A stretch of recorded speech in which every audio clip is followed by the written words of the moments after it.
की। महापुराण भागवत निर्मल। महापुराण भागवत निर्मल। सुख मुख विगलित निगम कल्प फल। सुख मुख विगलित निगम कल्प फल। परमानंद सुधारस में कल। परमानंद सुधारस में कल। लीलारती रस रस निधान की। लीलारती रस निधान की। आरती अति पावन पुराण की। आरती अति पावन पुराण की। कलिमल मथन प्रतापो निवारण। कलिमल मथन प्रताप निवारण।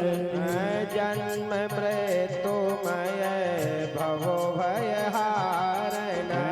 जन्म मृत्यु भय भव भय हारण।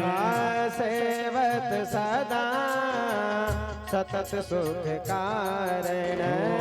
सेवक सदा सतत सुख कारण।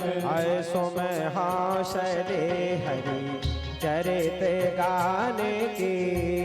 तुम हासरे हरि चरित्र गान की। आरती अति पावन पुराण की। आरती अति पावन पुराण की। विषय विलास विमोहे विनाशिन। विषय विलास विमोह विनाशिनी। जन्म मृत्यु विमल विरागे विवेक प्रकाशिन। विमल विलास विवेक विकासिनी। भगवत तत्व रहेश प्रकाशिन। भगवत तत्व रहेश प्रकाशिनी।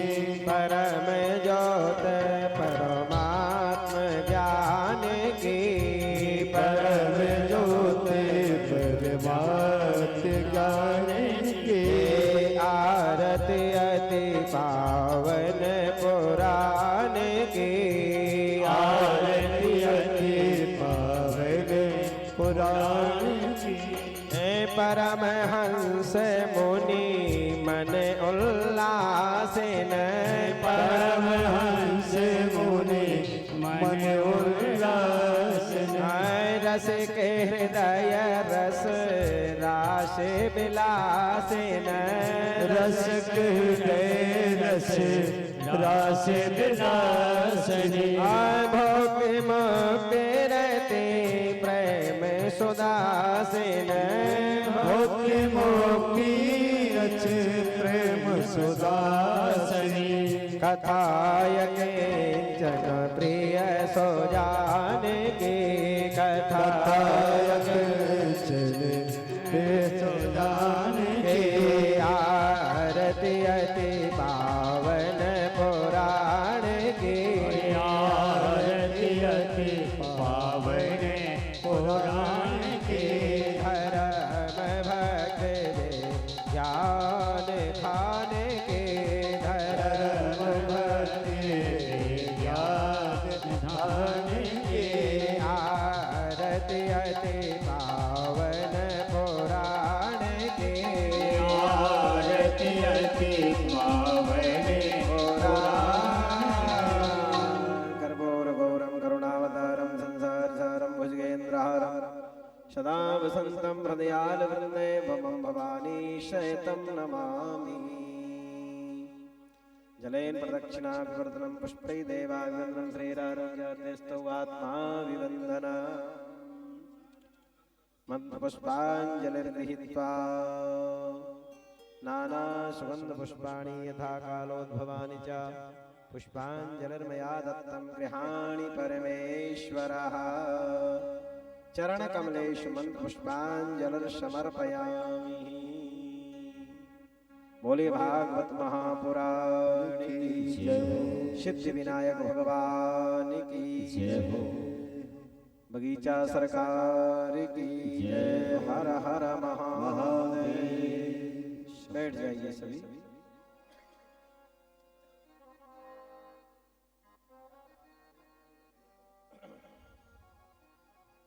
सभी विराजमान हो जाएंगे अपने स्थान पर।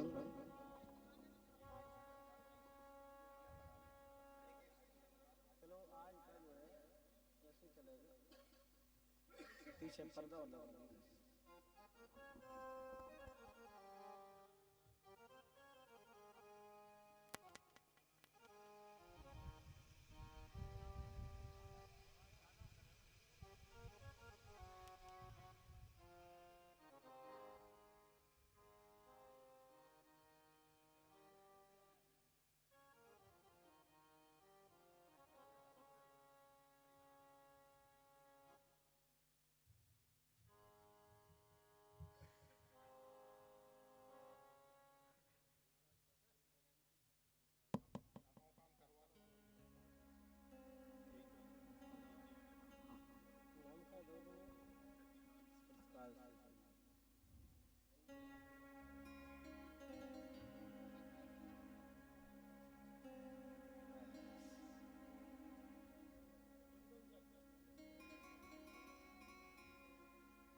श्री राधे श्री राधे श्री राधे।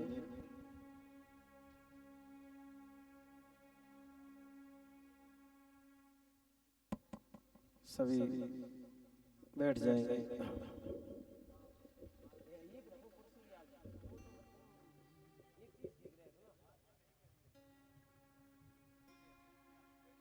एक अच्छा भी लगेगा। श्री राधे श्री कृष्णा, श्री राधे श्री कृष्णा।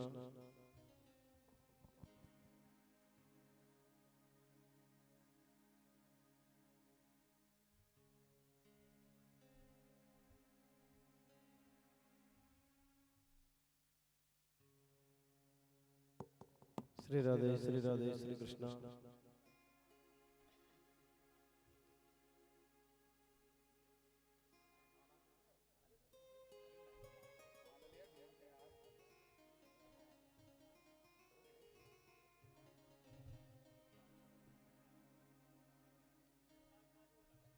श्री राधे श्री कृष्णा।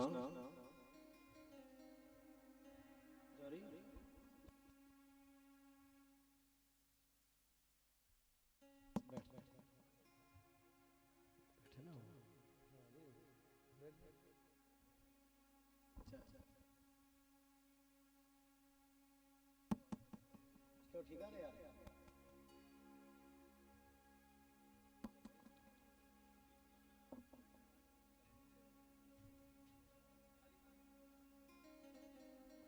स्वस्ति श्रीमन्महागणाधिपतये नमः। लक्ष्मीनारायणाभ्यां नमः। श्री आनन्दमानन्द परं प्रसन्न ज्ञानस्वरूपं निजभावयुक्तं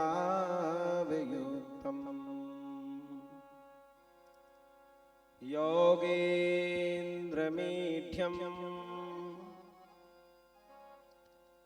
भवरोगवैद्यं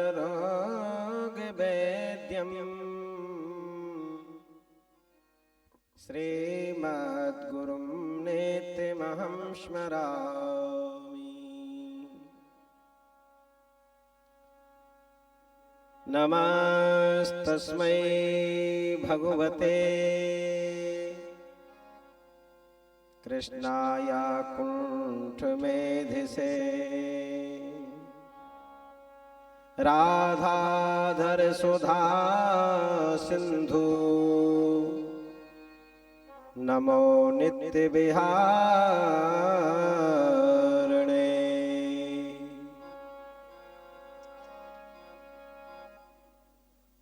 वक्रतुंड महाकाय कोटि सूर्य समप्रभा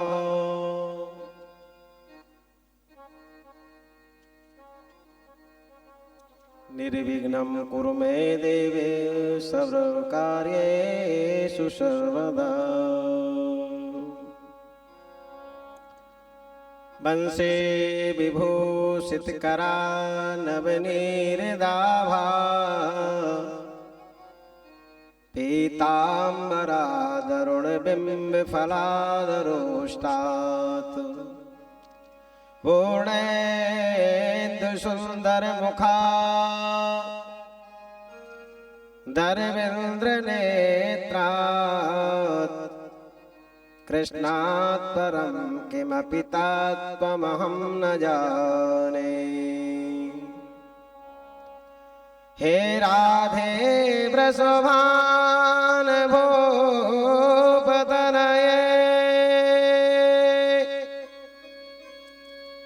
हे पूर्णचंद्रानने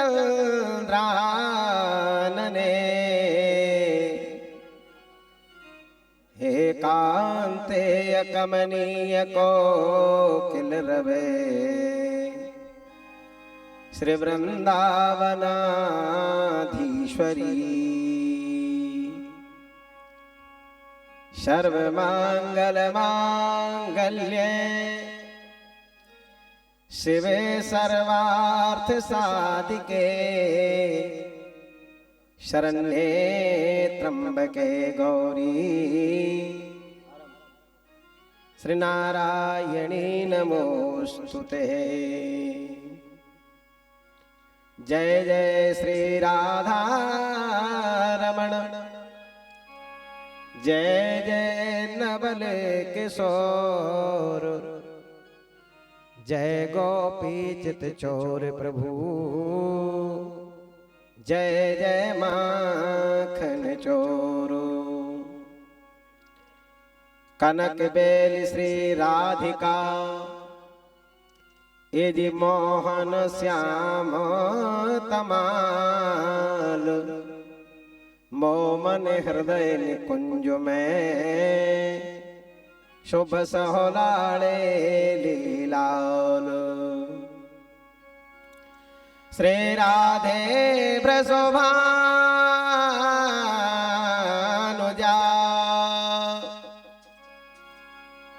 एजे भक्तन प्राण आधार वृंदा विपिन विहारिणी प्रणवहु बारंबार। भक्ति भक्ति भगवंत गुरु चतुर नाम बपु एक तिनके पद बंदन किए ना सहे विघ्न अनेको।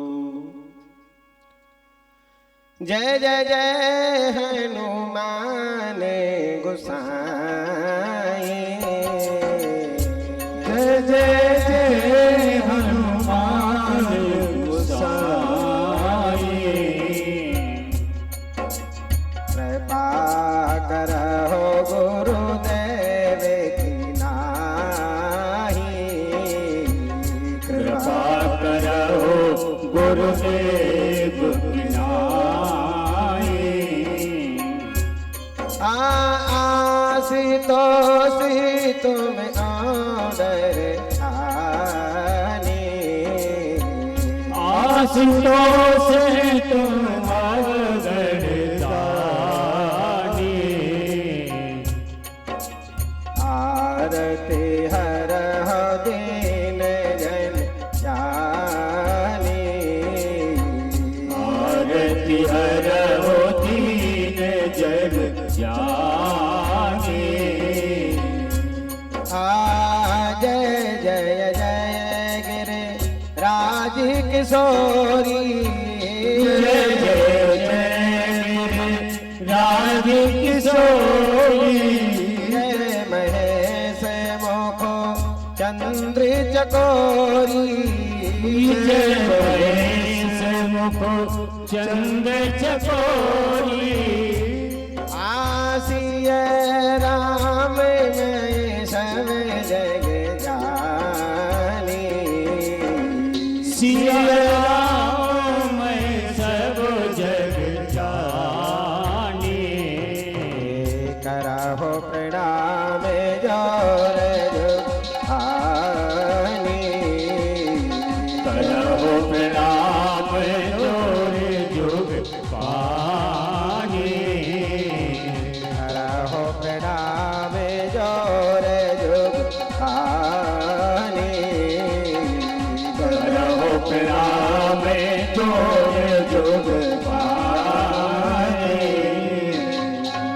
मौर्य भागवत महापुराण की जय सिद्धेश्वर भगवान की जय श्री हनुमान जी महाराज की जय गंगा महारानी की जय यमुना मैया की जय संत भगवान की जय गौ माता की जय नमः पार्वती पतये हर हर हरे बोले गुरुदेव भगवान की जय हो अखिल कोट ब्रह्मांड नायक सर्वा जगदाधार जगत नियंता करुणा वरुणालय ब्रजेश नंदन नंदन श्याम सुंदर श्री धाम वृंदावन की वृंदारण्य में विहार करने वाले श्री सर्वेश्वर भगवान का वांगमय विग्रह श्रीमद् भागवत महापुराण ग्रंथ कथा के परम रसिया अनंतानंत बलवंत संत श्री हनुमत लाल जी महाराज यत्र तत्र से आए कथा प्रांगण में अपना आसन सुनिश्चित करें। ऐसे मारुति नंदन को हम सभी हृदय से वंदन अभिनंदन करते हैं। बोले हनुमान जी महाराज की जय हो इस भारत विश्वंदरा को पावन करने वाले हमारे संत एवं विप्र देवताओं के चरणों में प्रणाम। इस भागवत सप्ताह ज्ञान यज्ञ में जिनके द्वारा भागवत का मूल पाठ का वाचन होगा पंडित नीरज कुमार शास्त्री जी, आदरणीय पंडित श्री दिनेश कुमार द्विवेदी जी महाराज और हमारे आपके मध्य में विराजमान सभी विप्र देवता, संगीतज्ञ, इस कार्यक्रम के यजमान श्री नरेश चौरसिया जी, हमारे प्रतिपाल बुंदेल परमार जी और दहेटा से वो भी क्या नाम है सब अनूप सिंह जी परमार जी, सभी सहयोगी जन, प्रवीण जी, सभी भक्तगण इस कार्यक्रम के सभी सहयोग प्रदान कर रहे हैं और इस आश्रम पर निवास कर रहे परम श्रद्धेय सम्माननीय महंत श्री 108 श्री राम कुमार दास जी महाराज, सभी के लिए व्यासपीठ से जय श्री कृष्ण। जय श्री कृष्ण। आज बड़े सौभाग्य का विषय है, गंगा जी का तट है और सिद्ध पीठ पर विराजमान होकर के हम भागवत रूपी त्रिवेणी में अवगाहन करने के लिए उपस्थित हैं। यहाँ गजानन भगवान विराजमान हैं, समस्त मनोकामनाओं को पूर्ण करने वाले हैं। यह इस नगर का पुराना बहुत सिद्ध स्थल है, बहुत पुराना स्थल है। तो ऐसे शुभ अवसर पर हम सभी विराजमान होकर के आज भागवत का दिव्य अनुष्ठान करने के लिए आज उपस्थित हैं। प्रातःकालीन वेला में कलश यात्रा हुई और अब मंगलाचरण के माध्यम से कथा का हम और आप शुभारंभ करें। 2 बार प्रभु का मंगलमय नाम लेते हुए कथा में प्रवेश करेंगे। देखिए, कोई भी कार्य करें भगवत नाम लेकर के करो। ये विद्वानों का या संतों का या शास्त्रों का मत है। यदि भगवान का नाम लेकर के हम कोई भी कार्य करेंगे तो वह कार्य निर्विघ्नता से संपन्न हो जाता है। इसलिए बहुत बुजुर्ग लोग वयोवृद्ध वह सब कहा करते थे भाई जो भी कार्य करो पहले माता पिता को प्रणाम करो, गुरुदेव को करो, अपने इष्ट को प्रणाम करो, फिर कार्य का शुभारंभ करो। तो आए भगवान का दिव्य नाम संकीर्तन करते हुए कथा में हम और आप प्रवेश करेंगे। अत्यधिक समय ना लेते हुए सीधे भगवत नाम से जुड़े। आप सभी लोग बोलेंगे बड़े प्रेम से, श्री राधे राधे गोविंद गोविंद राधे, श्री राधे राधे गोविंद गोविंद राधे, राधे राधे गोविंद गोविंद राधे, राधे राधे गोविंद गोविंद राधे,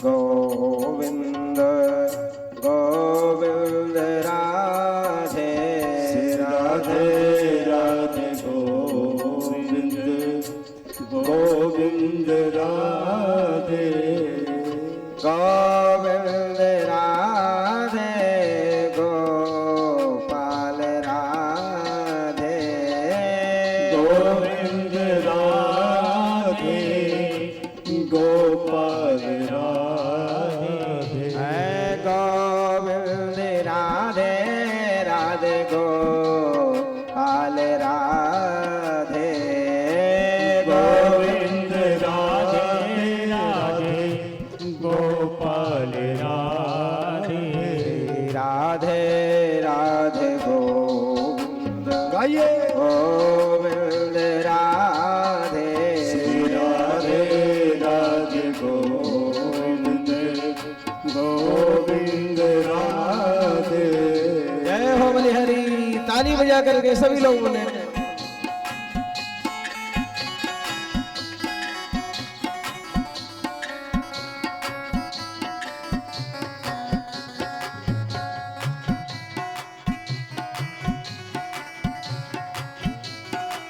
हरि बोल।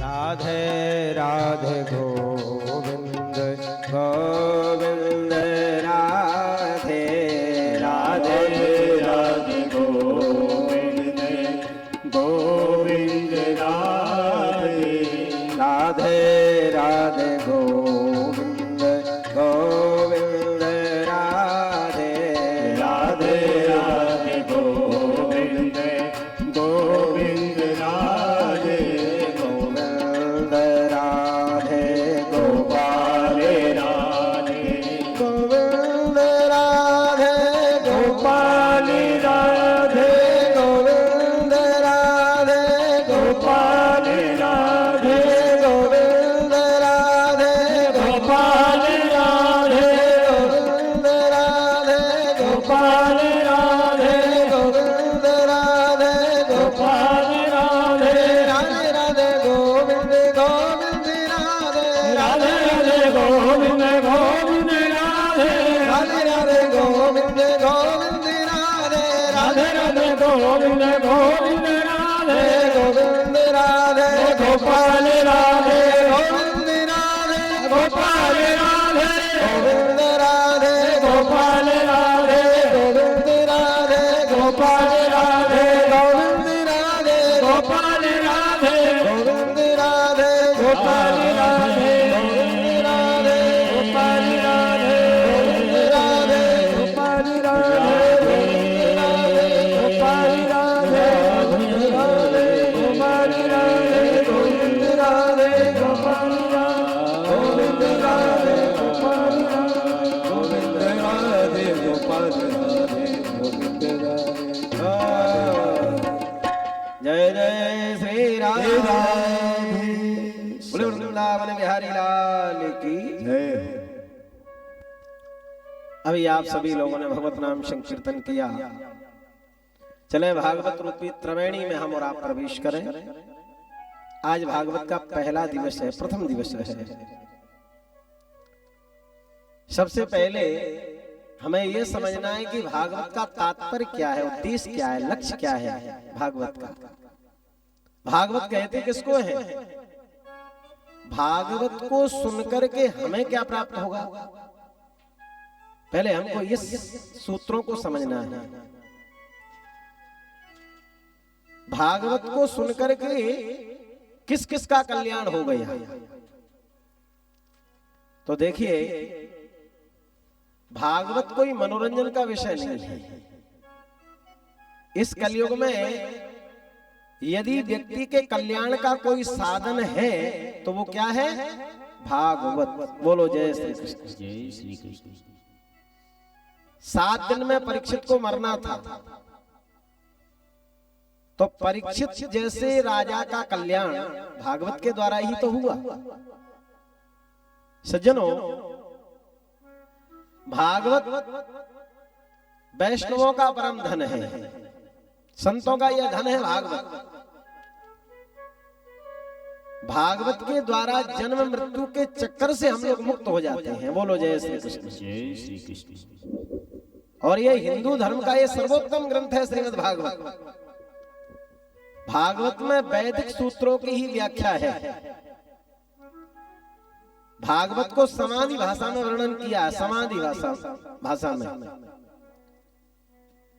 तुलसीदास जी ने तुलसीकृत रामायण का वाचन किया है अवधि भाषा में, और इसका वाचन किया है समाधि भाषा में। भाई, परमहंसों की जो भाषा होती है वो समाधि भाषा है। यहां भागवत जी के महात्म का शुभारंभ होता है। महात्म 6 अध्यायों में वर्णन किया है। सूत और शौनक संवाद चल रहा है। सबसे पहले प्रश्न किया शौनकादिक महात्माओं ने। क्या प्रश्न किया? बोले ये बताओ कि भगवान भागवत का मतलब क्या है, भागवत का अर्थ क्या है? बोले भागवत का अर्थ है जिसमें भक्ति, ज्ञान और वैराग्य तीनों का जिसमें समावेश हो, दर्शन हो जाए, उसको कहते हैं भागवत। भक्ति भी मिले, ज्ञान भी मिले और वैराग्य भी मिले, तीनों का जिसमें मिलन हो जाए वो भागवत है। ऐसा नहीं है कि भक्ति कहीं मिले, ज्ञान कहीं मिले, वैराग्य कहीं मिले, तीनों का इसमें दर्शन है। वो क्या है? भागवत। ये परमहंसों का धन है। भागवत क्या है? बोले भगवतः प्रोक्तम भागवतम।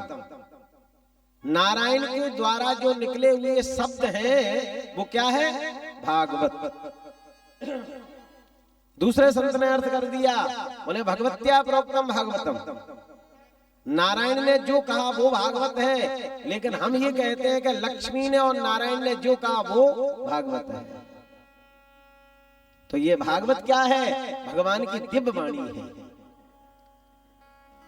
तीसरे महात्मा कहते हैं भा सर्वेषु वेदेषु गहनं सर्वशास्त्रषु वर्णितो सुखदेवेन तरन्ति भवसागरम। भागवत क्या है? बोले 18 पुराणों में, 4 वेदों में और 6 शास्त्रों में सबसे यदि क्लिष्ट कोई ग्रंथ है तो वो क्या है? भागवत। बहुत बड़ा क्लिष्ट ग्रंथ है, ये कठिन है। विद्वानों की जब परीक्षा होती है तो भागवत के द्वारा होती है।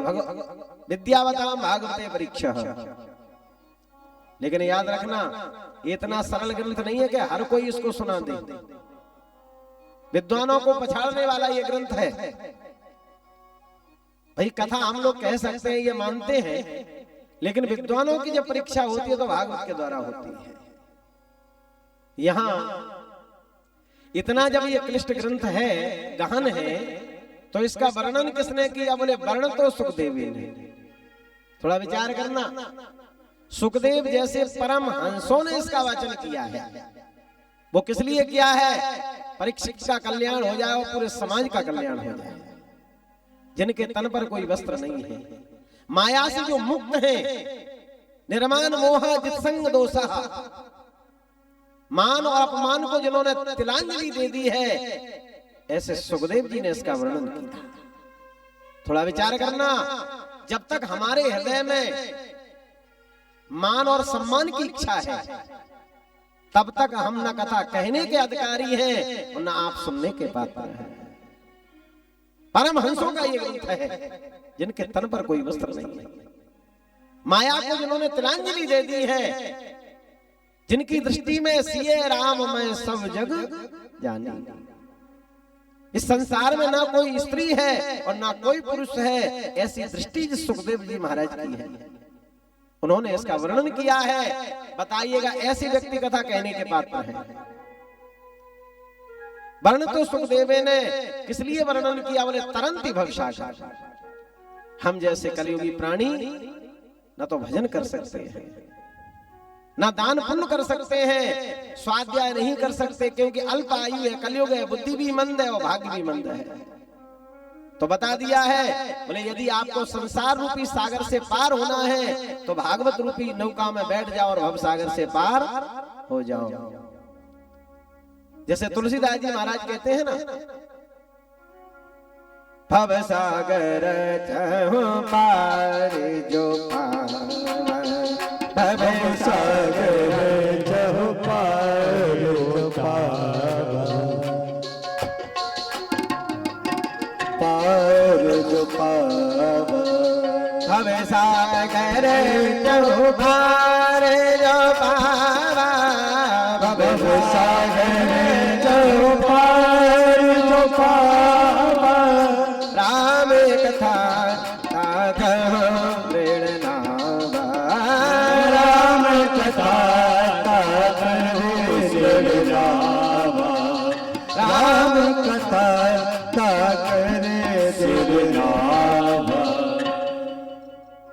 तुलसीदास जी महाराज भी यही पुष्टि कर रहे हैं। भव सागर से यदि किसी को पार होना है तो राम कथा रूपी नौका पर बैठ जाओ, भव सागर से पार हो जाओ। तो कथा क्या है? बोले संसार से पार करने का साधन है। बोलो जय श्री कृष्ण। जय श्री कृष्ण। उदाहरण से देखें, यदि कोई नदी पार हमको करना है, अब खड़े हैं, गंगा मैया दोनों किनारों पर दाब करके बह रही है, अब पार जाना है तो हम नौका की प्रतीक्षा करते हैं, कोई मल्लाह मिले तो हमको इस नदी से पार कर दे, करते हैं कि नहीं? तो ठीक उसी प्रकार से भवसागर क्या है? बोले यही एक बहुत बड़ा विशाल जलाशय है। इससे पार करने के लिए यदि कोई साधन है तो भगवान की केवल कथा रूपी नौका में बैठ करके भवसागर से पार हो जाओ। बोलो जय श्री कृष्ण। जय श्री कृष्ण। तरंती भवसागरम, यहां प्रश्न कर दिया।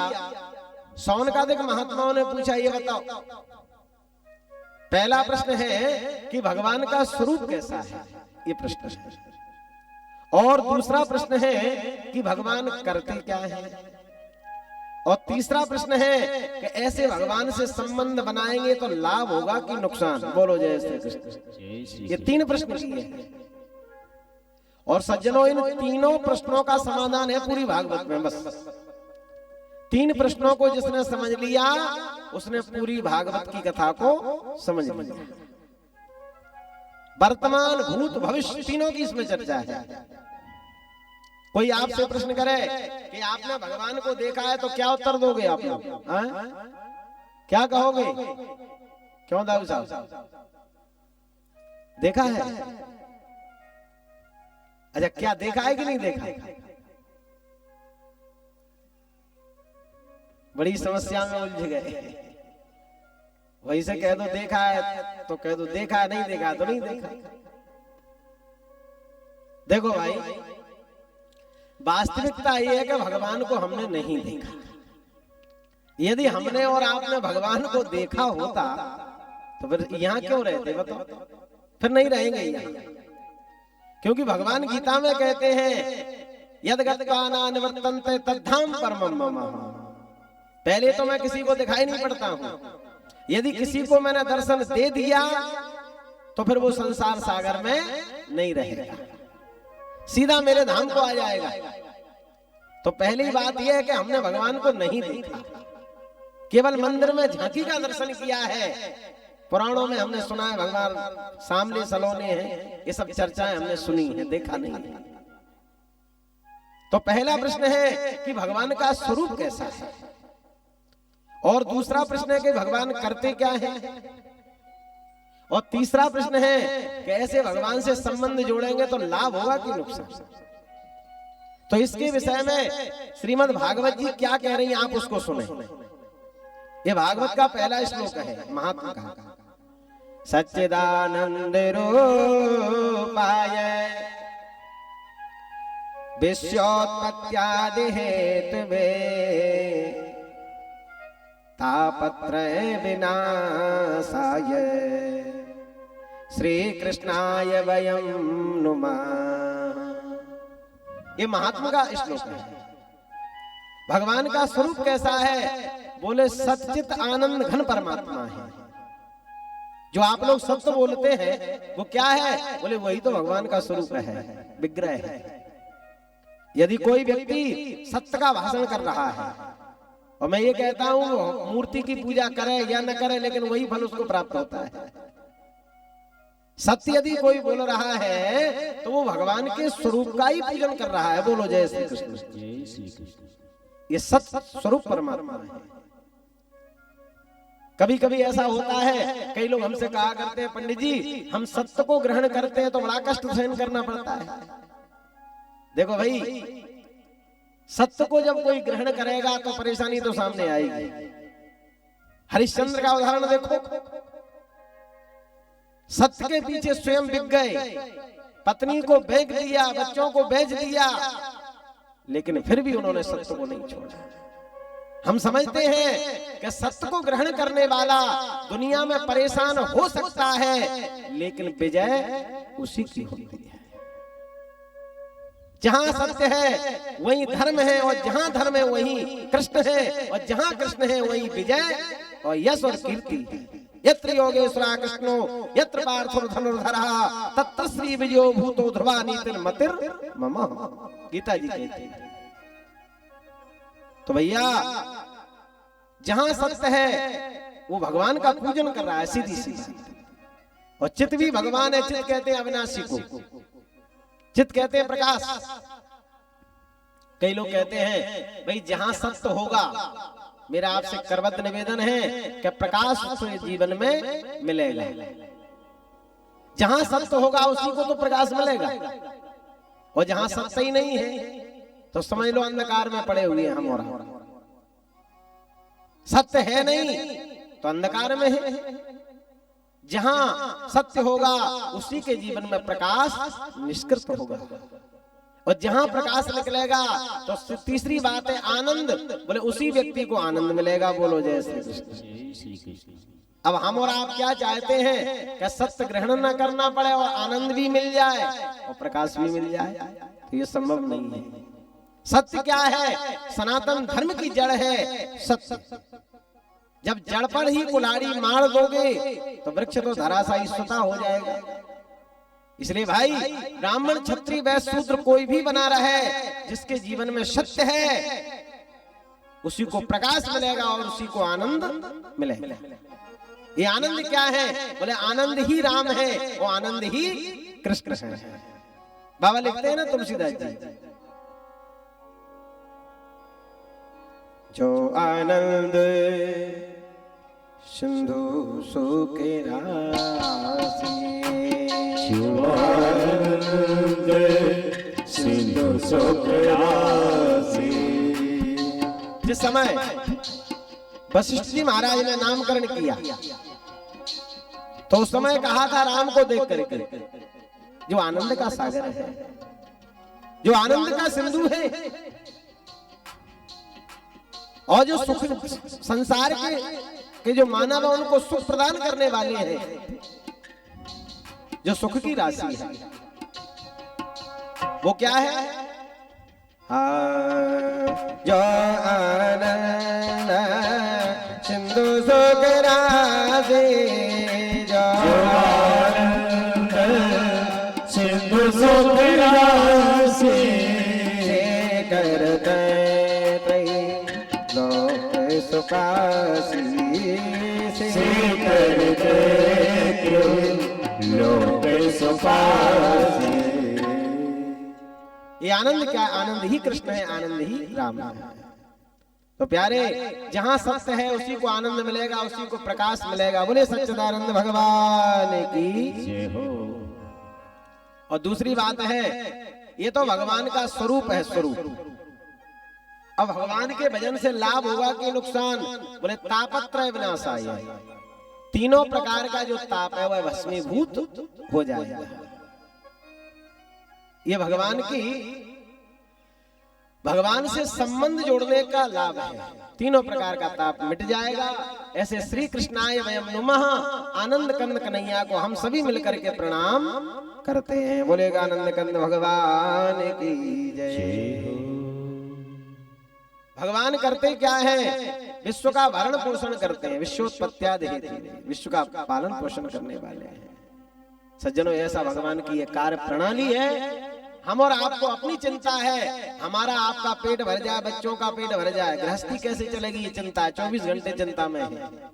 लेकिन भगवान को ये चिंता है कि सारी त्रैलोकी में कोई भूखा न रह जाए। ये चिंता भगवान को है।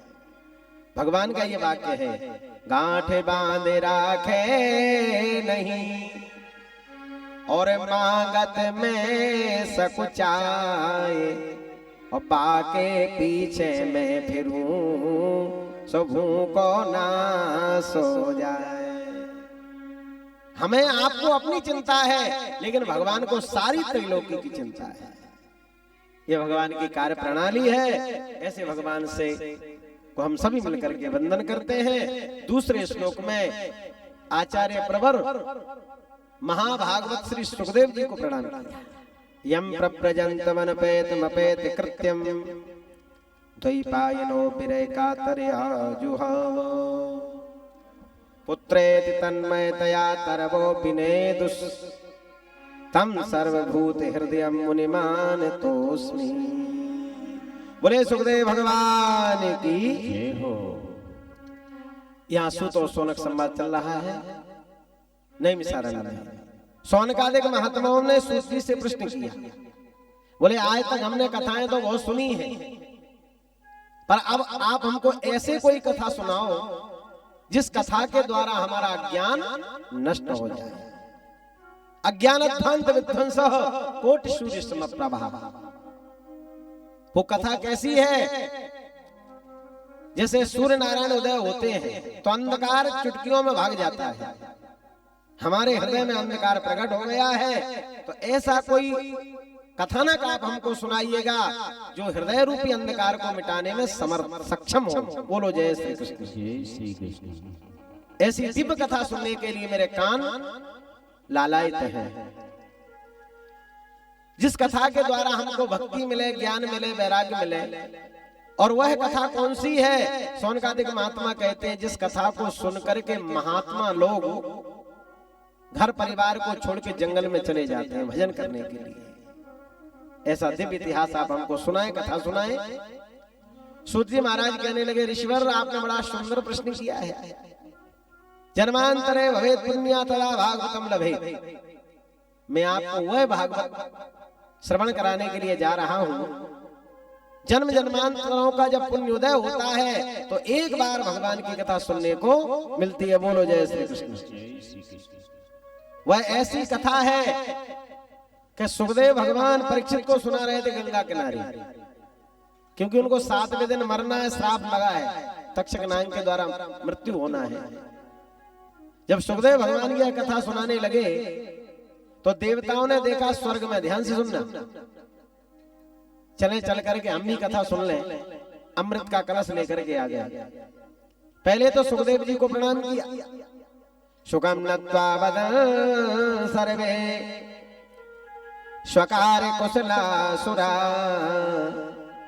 कथा सुधाम प्रयक्षस्व गृहीत्वैव सुधामिमाम्। पहले तो प्रणाम किया, और जैसे ही प्रणाम किया तो सुखदेव भगवान बोले, देवताओं बैठ जाओ। सारे देवता कहने लगे, प्रभु क्षमा करना, बोले हमें मालूम चला कि परीक्षित को श्राप लगा, उनको 7 के दिन मरना है, तो हम अमृत लेकर के आए हैं, ये अमृत इनको पिला दो, ये अमर हो जाएंगे। और ऐसा करो, इसके बदले में आप हमको कथा रूपी अमृत पिला दो। जैसे ही सुखदेव भगवान ने ये बात सुनी, एवं विनिमय जाते सुधाराज्ञाम प्रपीयताम। सुखदेव भगवान ने जब सुना तो सुखदेव जी महाराज हंसने लगे। सुखदेव जी बोले, देवताओं आप स्वर्ग में रहते हो पर बुद्धि नहीं है, थोड़ा विचार करिएगा, कहां तो भागवत की कथा और कहां ये अमृत, आप तो दोनों की बराबरी कर रहे हो, थोड़ा विचार करिएगा। क्वा स्वधा क्वा कथा लोके, क्वा कांचा क्वा मणि महान, ब्रह्मरा तो विचार्यैवं तदा देवांजहासः। ए देवताओं, भागवत का अमृत क्या है? बोले ये तो मणि के समान है, और ये आपका जो अमृत है, स्वर्ग का जो अमृत है, वह तो एक कांच का टुकड़ा है। आज सुखदेव भगवान ने समझ लिया ये कथा सुनने के पात्र नहीं है। अब कांच विज्ञाय ना ददौ सा कथा अमृतम, भागो यहां से, तुम लोग कथा के अधिकारी नहीं है।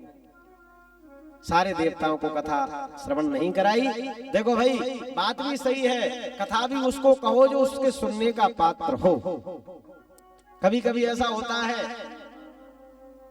कथा सुनते तो सब है लेकिन समझ में नहीं आती। क्यों नहीं आती? भागवत सुनने में 2 चीजों की परम आवश्यकता है। कौन कौन सी? सबसे पहले कहीं भी कथा सुनने जाओ और कथा कहने वाले के प्रति जब तक हमारी श्रद्धा नहीं होगी तब तक उसके द्वारा वाणी निकल रही है, उसका कोई प्रभाव हमारे जीवन में पड़ने वाला नहीं है। बोलो जय श्री कृष्ण। जय श्री कृष्ण। जब तक वक्ता के प्रति हमारी श्रद्धा नहीं होगी। कथा सुनाने के लिए तो सती को भी भोले बाबा ने सुनाया था, लेकिन सती मैया ने सुना ही नहीं था। सती मैया यही तो सोच रही हैं, भाई मेरे प्राण वल्लभ है, ठीक है, भजन करना हो, कथा कहना तो इनका काम है, उपदेश करना। भोले बाबा के द्वारा भी कथा को नहीं सुना, और कुंभज ऋषि के आश्रम में ले गए तो वहां भी नहीं सुना। तो मेरा आपसे निवेदन है, यहां कथा उसको कहो जो उसका पात्र हो। यही बात तुलसी बाबा भी लिख रहे हैं।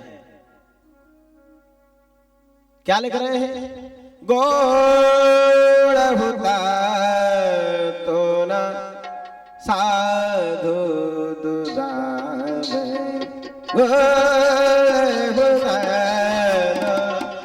साधु दुदावे।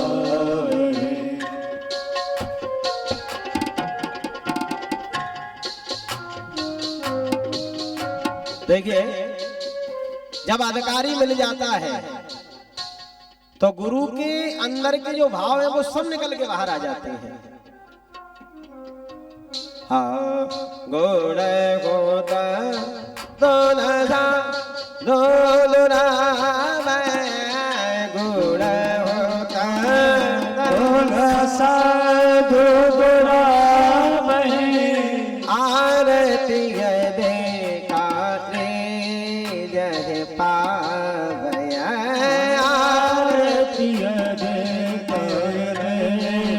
जग पावे, आरती देकारी जय पावया, आरती देकारी जग पावे। यहाँ पर सुखदेव जी ने उनको कथा नहीं सुनाई।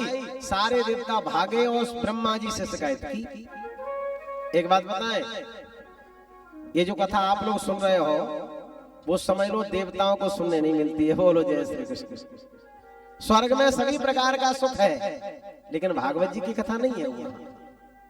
स्वर्ग में भोजन मिलेंगे अनेक प्रकार के खाने के लिए, डल्लब के गद्दे मिलेंगे, एसी के बंगलों में रहोगे, एसी लगी है और रंभादिक स्त्रियां सेवा में खड़ी हैं, सारी सुख सुविधा वहां है, लेकिन भगवान की कथा नहीं है। कथा कहां मिलेगी? भारत वर्ष में।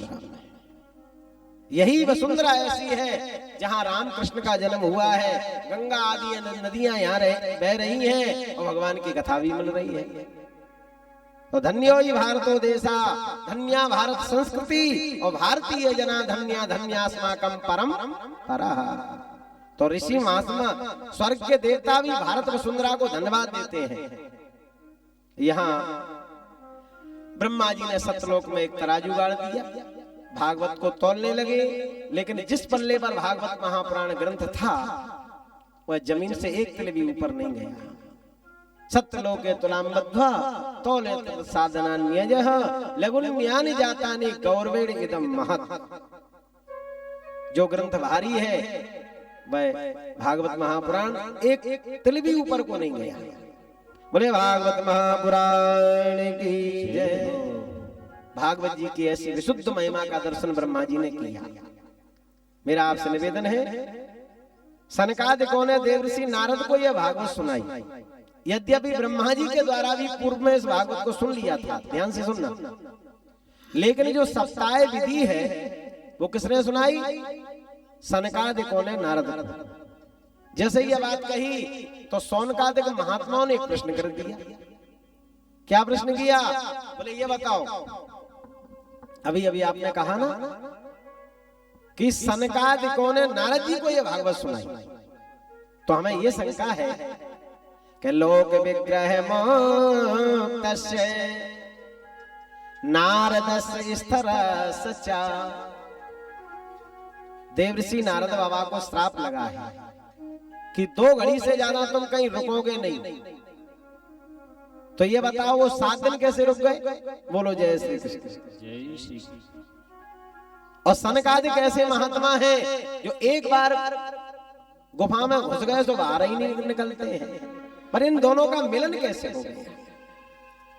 अच्छा थोड़ा विचार करना, नारद जी को किसने दिया है श्राप कि 2 घड़ी से ज्यादा तुम कहीं रुकोगे नहीं? आपको याद है? हमारे मास्टर साहब को याद होगा, नारद जी को श्राप किसने दिया है कि 2 घड़ी से ज्यादा तुम कहीं नहीं रुकोगे? देखो सुना तो है, लेकिन बात यह है कि विस्मरण हो जाता है। बोलो जय श्री कृष्ण। यही तो हमारी आपकी विडंबना है जीवन की। कथाएं सुनते रहते हैं, लेकिन इस कान से सुना और इधर से निकला। कथानक टिकता नहीं है, ये है। और फिर उम्र के प्रभाव से भी कभी कभी ऐसा हो जाता है। भाई नारद जी को श्राप दिया था राजा दक्ष ने, दक्ष ने श्राप दिया था। आगे कथा आएगी जब उनके पुत्रों को महात्मा बना दिया। उस समय जब महात्मा बना दिया तो दक्ष ने श्राप दिया, यदि नारद जी ऐसे तुम दुनिया में भ्रमण करोगे तो सब के बालकों को महात्मा बना दोगे, तो दुनिया का क्या होगा फिर? इसलिए ऐसा करो, हमारा श्राप है कि 2 घड़ी से ज्यादा तुम कहीं रुकोगे नहीं। बोलो जय श्री कृष्ण। जय श्री कृष्ण। तो नारद जी को श्राप लगा था दक्ष का, लेकिन ये बताओ 7 दिन वो कैसे रुक गए? ये प्रश्न है, बड़ा सुंदर प्रश्न है। जैसे ये प्रश्न किया, सूत जी महाराज सुनाने लगे। ऋषिवर एक बार की बात है कि सनक, सनंदन और सनातन कुमार ये चारों महात्मा सत्संग करने को गए विशालपुरी। भागवत में लिखा है ना, एकदा ही विशालायाम चत्वारो ऋषियो अमला सत्संगार्थम समायात तत्रस्तत्र नारदा। विशालपुरी में गए सत्संग करने। ध्यान से सुनना, ये विशालपुरी का मतलब जानते हो क्या है? बद्रीनारायण। चारों महात्मा सत्संग करने के लिए गए और जैसे ही सत्संग किया तो ये घटना घटी। क्या? एक दृश्य देखा कि नारद बाबा बीना हाथ में लिए और भाग रहे हैं। थोड़ा विचार करना, आप लोग कथा सुन रहे हैं और यहां से कोई दौड़ के निकले तो सबकी मनोवृत्ति उस पर पड़ेगी, भाई इसको क्या हो गया, पहले इसको संभालो, इसको देखो, पड़ेगी कि नहीं। नारद जी वहां से निकले, सनकादिक महात्माओं ने उनको टोका, ए बाबा रुको रुको, कहां भाग रहे हो, आप तो ऐसे भाग रहे हो जैसे लोभी व्यक्ति धन के पीछे दौड़ता है। क्या किसी ने कुछ बोल दिया? नारद जी वहां रुक गए, पसीना निकल रहा है, शब्द भी नहीं निकल रहे, भागने का कारण क्या है? नारद जी बोले सुनिए, बात यह है, मैंने अभी अभी सुना कि भारत वसुंधरा श्रेष्ठ है, तो मैंने जब सुना तो मैं पृथ्वी पर घूमने के लिए गया। थोड़ा ध्यान से सुना, ये कौन कह रहे हैं? नारद जी कह रहे हैं सनकादिक महात्माओं से, मैं पृथ्वी पर घूमने के लिए गया। कहां कहां गए? हरिक्षेत्रम, कुरुक्षेत्रम, श्रीरंगम सेतु बंधनम। मैं हरिक्षेत्र गया, कुरुक्षेत्र गया, सेतुबंध रामेश्वर गया, मैंने पूरी पृथ्वी पर चक्कर लगाए। सनकादिक महात्मा बोले ये बताओ आपने क्या देखा फिर वहां? बोले मैंने पूरी पृथ्वी पर चक्कर काटे, पर मैंने दुनिया में क्या देखा? सत्यम नास्ति, मुझे कहीं भी सत्य का दर्शन नहीं हुआ। बोले बात यह है, 100 बातें व्यक्ति बोलते हैं तो 100 में 80 बातें बिल्कुल झूठ, झूठा ही लेना झूठा ही देना, दुनिया की बड़ी विडंबना है। बोले हम तो बड़े परेशान हो गए, कहीं मुझे सत्य ही नहीं दिखाई दिया। और दूसरी बात, तपहा, बोले कोई भी तपस्या नहीं करता है कलयुग में। सोच कहते पवित्रता को, बोलो जय श्री कृष्ण। पवित्रता तो दुनिया में से निकल के भाग गई, चली गई, अब तो है ही नहीं पवित्रता। देखो भैया, एक होती है सफाई और एक होती है पवित्रता। सफाई किसे कहते हैं? उदाहरण से आप लोग समझ लें, हमने थाली में भोजन किया और उस थाली को मिट्टी से साफ करना, ये क्या है? पवित्रता। और साबुन से धो लेना, ये सफाई है। तो आज का जो प्राणी है वो पवित्रता से नहीं रहता, बल्कि सफाई में ज्यादा जी रहा है। अरे भाई, हम और आप तो ग्रामीण अंचलों में रहते तो मिट्टी का दर्शन भी हो रहा है, लेकिन बड़े बड़े शहरों में चले जाओ तो मिट्टी का दर्शन ही नहीं।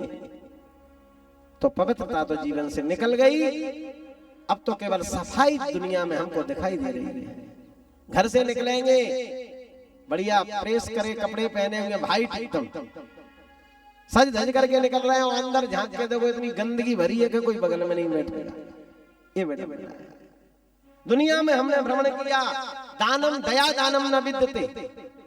नारद जी कहते कोई दान नहीं करता है, दान करेंगे 100 रुपए और सामान जुड़ेगा तो गीत गाएंगे हमने 10,000 रुपए, 1,000 रुपए दान दिए, 2,000 रुपए का पंखा दान करेंगे मंदिर में, और पंखों की 3 पंखुड़ियों पर दादाजी का नाम, पिताजी का और नाती का नाम लिखा है। बोलो जय श्री कृष्ण। ये दान वालों की विडंबना है। बताइएगा हमारे वेद व्यास जी ने कितनी पूर्व में ये बातें लिख दी कलयुग के लोगों की। जो बातें रामायण भागवत में लिखी है वही तो घट रही है सामने, देखिएगा। दया दानम न विद्यते, केवल दुनिया लगी है तो अपने पेट भरने में लगी हुई है। कैसे भी हमारा पेट भरना चाहिए भाई। माता पिता बालक हैं बुलावे हैं, माता पिता बालकों को पेट भरने वाली विद्या सिखा रहे हैं। हमने दुनिया में देखा लेकिन कहीं भी हमको शांति नहीं मिली। नारद जी कहते हैं हम भ्रमण करते करते कहां गए? एक गृहस्थ के घर में। कभी कभी ऐसा होता है कि संत ब्रह्मचारी ये गृहस्थों ही से तो निकले हैं। तो नारद जी बोले हमने सोचा एक गृहस्थ के घर में देखे क्या स्थिति है। और जैसे ही हमें गृहस्थ के घर में गए, दरवाजे पर पहुंचे तो एक क्या देखा कि एक स्त्री अपने पति को फटकार लगा रही है। भागवत में स्पष्ट लिखा है तरुणी प्रभुता गे श्याल को बुद्धिदायका कन्या विकृते लोभात दंपति नाम च कलकलम। एक पत्नी अपने पति को फटकार लगा रही है, खूब डांट रही है, और पति देवता थर थर कांप रहे हैं। नारद जी बोले हम तो वहीं रुक गए दरवाजे पर, कान लगा के सुन रहे हैं क्या बोल रही है। तरुणी कहते हैं स्त्री को गेहे माने घर। स्त्री कह रही है सुनते हो, मैंने अपने माता पिता को छोड़ करके मैं तुम्हारे घर में आई हूं। अब ऐसा करो आप भी अपने माता पिता को छोड़ दो। पतिदेव थर थर कांप रहा है, देवी जी मेरे माता पिता तो ये बड़ी आशा लेके बैठे हैं, बालक बड़ा होगा, विवाह होगा तो सेवा होगी, रोटी मिलेगी, और तू क्या कह रही है। देवी जी बोली सुनिए, मैंने अपने माता पिता को छोड़ दिया, आप भी अपने माता पिता को छोड़ो। और सुनो, यदि आपने मेरा कहना नहीं माना तो कान खोल के सुन लो, मैं फांसी के फंदा पर लटक जाऊंगी तो जीवन भर जेल खाने में बंद होना पड़ेगा। पतिदेव थर थर कांप रहा है। अब पतिदेव बोला देवी जी सुनो, यदि घर में कोई बड़ा काम करेंगे तो फिर माता पिता से तो सलाह लेना पड़ेगी, क्योंकि नीति कहती है जो भी कार्य करो माता पिता से पूछ के करो। तो फिर हम किससे पूछेंगे। सो श्रीमती जी बोली सुनिएगा, सलाह लेना है तो ऐसा करो, सियाल को बुद्धिदाय कहा। कलयुग में रिश्ते में बोले आपके लगते हैं साले साहब और मेरे लगते हैं भैया। सो मैं टेलीफोन करके बुला लूंगी, सो सलाह विचार विमर्श कर लेना। बोलो जय श्री कृष्ण। सलाह लेना है, कोई मंत्रणा लेना है तो साले साहब से ले लेना, भैया जी से ले लेना, मेरे भैया से थोड़ा विचार करना। सियाल को बुद्धिदाय कहा। इस कलयुग में ये विडंबना हो गई, माता पिता की तो कोई भी नहीं पूछ रहा है, ना कोई सुनने वाला है। माता पिता कोई भी आज्ञा करे लोग, लेकिन लोग कोई मानने को तैयार नहीं है। सियाल को बुद्धिदाय कहा। कलयुग में साले बन गए मंत्रणा देने वाले। थोड़ा विचार करिएगा, महाभारत में सलाहकार कौन था। मामा शकुनी, तो वो भी तो मामा ही था। तो क्या स्थिति बनी साले साहब। मामा शकुनी ने जब सलाह दी तो महाभारत की क्या स्थिति बनी आपने देखा है, सुना है। महाभारत में मामा शकुनी और रामायण में मामा मारीच। तो भाई विचार करना, मेरा आपसे निवेदन है, कोई भी दीवार बनाओ उसमें आले ज्यादा बना दोगे तो दीवार कमजोर पड़ जाएगी। आला घर कमजोर करता है, दीवार को कमजोर करता है आला, और घर को बर्बाद करता है साला। बोलो जय श्री कृष्ण। लेकिन यहाँ तो कोई अभी साले होंगे नहीं, जजमान ही नहीं दिखाई पड़ रहे। देखो भाई यजमान जी तो बेचारे ऐसे ही हैं। पहले ही उन्होंने कहा था महाराज जी आप कथा सुनाना, हम भी सुनेंगे, लेकिन हमारे और भी लोग बैठ के सुनते रहेंगे। पहली बात तो यह कि टेलीफोन ही से उनको फुर्सत नहीं मिलती है, ये तो आप जानते ही हैं। बोलो गोविंद भगवान की। तो देखो भाई अपनी मौज मस्ती में मस्त रहना, ये भी तो जिंदगी का एक बड़ा तरीका है, अपना अपना ढंग है। तो देखिए यहाँ सियाल को बुद्धिदाय का, घर घर में सलाहकार बन गए साले साहब। विचार करना, जिस घर में माता पिता की वाणी का सम्मान किया जाता है वह घर घर नहीं रहता है, वह स्वर्ग बन जाता है।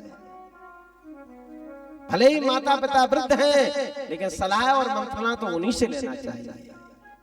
बाबा तुलसीदास जी तो यहाँ तक लिख दिए हैं,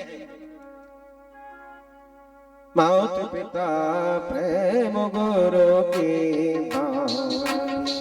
माता पिता गुरु की वाणी, माता पिता प्रभु गुरु की वाणी।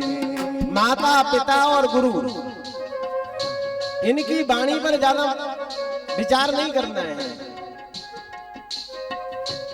हाँ माता पिता प्रभु गुरु के वाणी, माता पिता प्रभु गुरु के वाणी।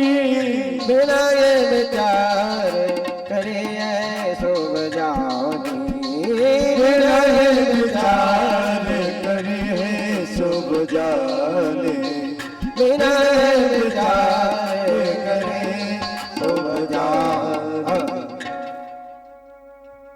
यहाँ पर नारद जी कहते हैं मैंने दुनिया में भ्रमण किया लेकिन मुझे शांति नहीं। मैं भ्रमण करता करता कहां चला गया? यमुना के तट पर। श्रीधाम वृंदावन में मैं गया तो मैंने वहां क्या देखा? बहुत बड़ा आश्चर्य मैंने देखा। तत्राश्चर्य मया दृष्टम सूर्यताम तन मुनीश्वरः। मैंने एक विचित्र आश्चर्य देखा कि यमुना के किनारे से मैं निकला, एक 16 वर्ष की देवी जी वहां बैठी है, थोड़ा ध्यान से सुनना, और छोटी छोटी उम्र की कन्याएं वहां बैठी हैं। सो देवी जी को पंखा जला रही हैं और 2 पुरुष वहां लेटे हैं जिनकी उम्र होगी लगभग 80-90 वर्ष की। सो कभी तो वह पुरुष उठते हैं और कभी गिर जाते हैं। बोलो जय श्री कृष्ण। मैंने ये विचित्र दृश्य देखा, लेकिन मैंने सोचा जरा बात करूं, आप कौन हैं? लेकिन हमने सोचा स्त्रियों का समूह है, यदि बिन बुलाए जाएंगे तो डांट भी पड़ सकती है, तो हमने सोचा छोड़ो रहने दो। जैसे ही हम आगे को बढ़ने लगे उस देवी जी ने हमें देखा और बुलाया। नारद जी कह रहे हैं भवो साधु क्षणम तिष्ठ मन चिंतामपि नाशय दर्शनम तब लोकस्य सर्वता गहरम परम। मुझे देख करके बुलाया, ए बाबा रुको रुको इधर आओ। मैं भी वहीं पहुंच गया। कहो देवी जी क्या बात है, आपका परिचय, आप कौन है पहले ये बताओ। सो नारद जी से वह देवी कहने लगी अहम भक्ति रीति ख्याता, मेरा नाम है भक्ति। और ये 2 पुरुष बोले इमऊ में तनयऊ मतऊ, नाम क्या है? बोले ज्ञान वैराग्य नामानव काल योगेन जर्जरऊ। मेरा नाम है भक्ति और ये मेरे ज्ञान वैराग्य 2 बालक हैं। जैसे ये सुना नारद जी बोले नारायण नारायण। हमने दुनिया में ऐसा देखा है कि माताजी बुढ़ी और पुत्र जवान, पर हम यहाँ तो उल्टा हो गया कि माताजी की उम्र है 16 वर्ष की और बालकों की उम्र है 80 वर्ष की। ये क्या हो गया? भैया आपने भी देखा होगा कि माता तो होती है बुढ़ी और पुत्र होते हैं तरुण जवान, लेकिन यहाँ उल्टा हो गया, विपरीत हो गया। आज मैया भक्ति कहने लगी जन्म तो हुआ है मेरा द्रविड़ देश में, कर्नाटक में मैं वृद्धि को प्राप्त हो गई, और जब से मैं गुजरात में आई जीर्ण हुई और श्रीधाम वृंदावन में मैं आई हूँ तो मैं तो हो गई जवान और पुत्र हो गए बुद्धि। अब मेरा दोष नहीं, इस भूमि का दोष है। इसलिए अब ऐसी कोई कृपा करो कि मैं तो हो जाऊं बुद्धि और पुत्र हो जाए जवान। एक बात बताएं, दुनिया में ऐसी कोई माँ नहीं है जो अपने बच्चे को कष्ट में देखना चाहे। माँ चाहती है कि मेरी संतान को सुख मिले, मुझे भले ही कष्ट मिलता रहे। ऐसी कोई कृपा करो। उस समय देवऋषि नारद बोले देवी जी घबराने की जरूरत नहीं है, ये भूमि का प्रताप है। जिन परमात्मा ने भरी सभा में द्रौपदी की लाज को बचाया था वो ब्रह्म भी यही है, अभी कहीं दूर नहीं है। इसलिए ऐसा करो श्री कृष्ण चरणाम भोजो स्मरणम दुखम गमिष्यति।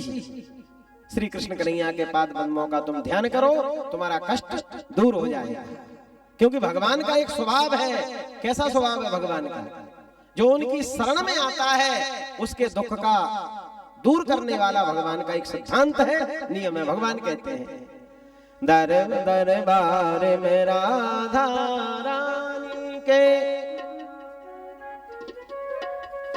दुख दर्द मिटाए जाते हैं। दरबार में राधा रानी के दुख दर्द मिटाए जाते हैं। दरबार में राधा रानी के दुख दर्द मिटाए जाते हैं। दरबार में राधा रानी के दुख दर्द मिटाए जाते हैं। दुनिया के सताए लोग यहाँ सीने से लगाए जाते हैं। दुनिया के सताए लोग यहाँ सीने से लगाए जाते हैं। जय हो, ताली बजाते हुए सभी लोग।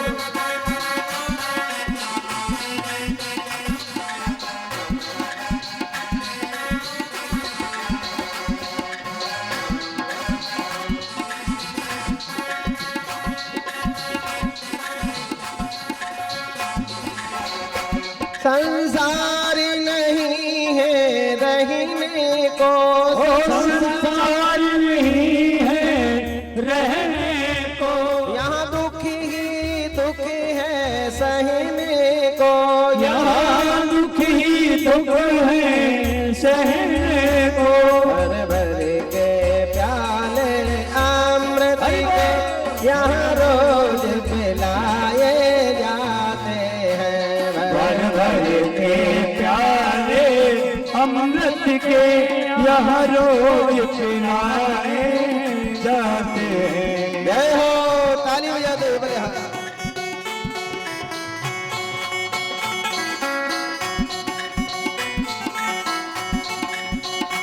हरि बोल।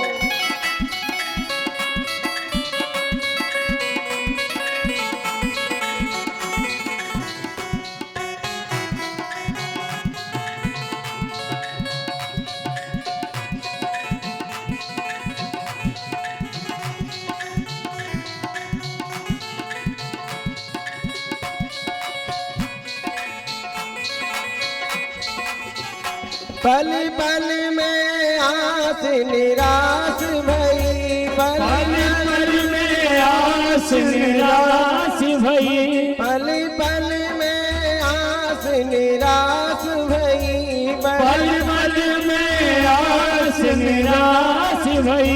दिन दिन घटती पल पल बढ़ती, दिन दिन घटती पल पल बढ़ती। दुनिया जिसे को ठुकरा देती वह गोद बिठाए जाते हैं। दुनिया जिसको ठुकरा देती वह गोद बिठाए जाते।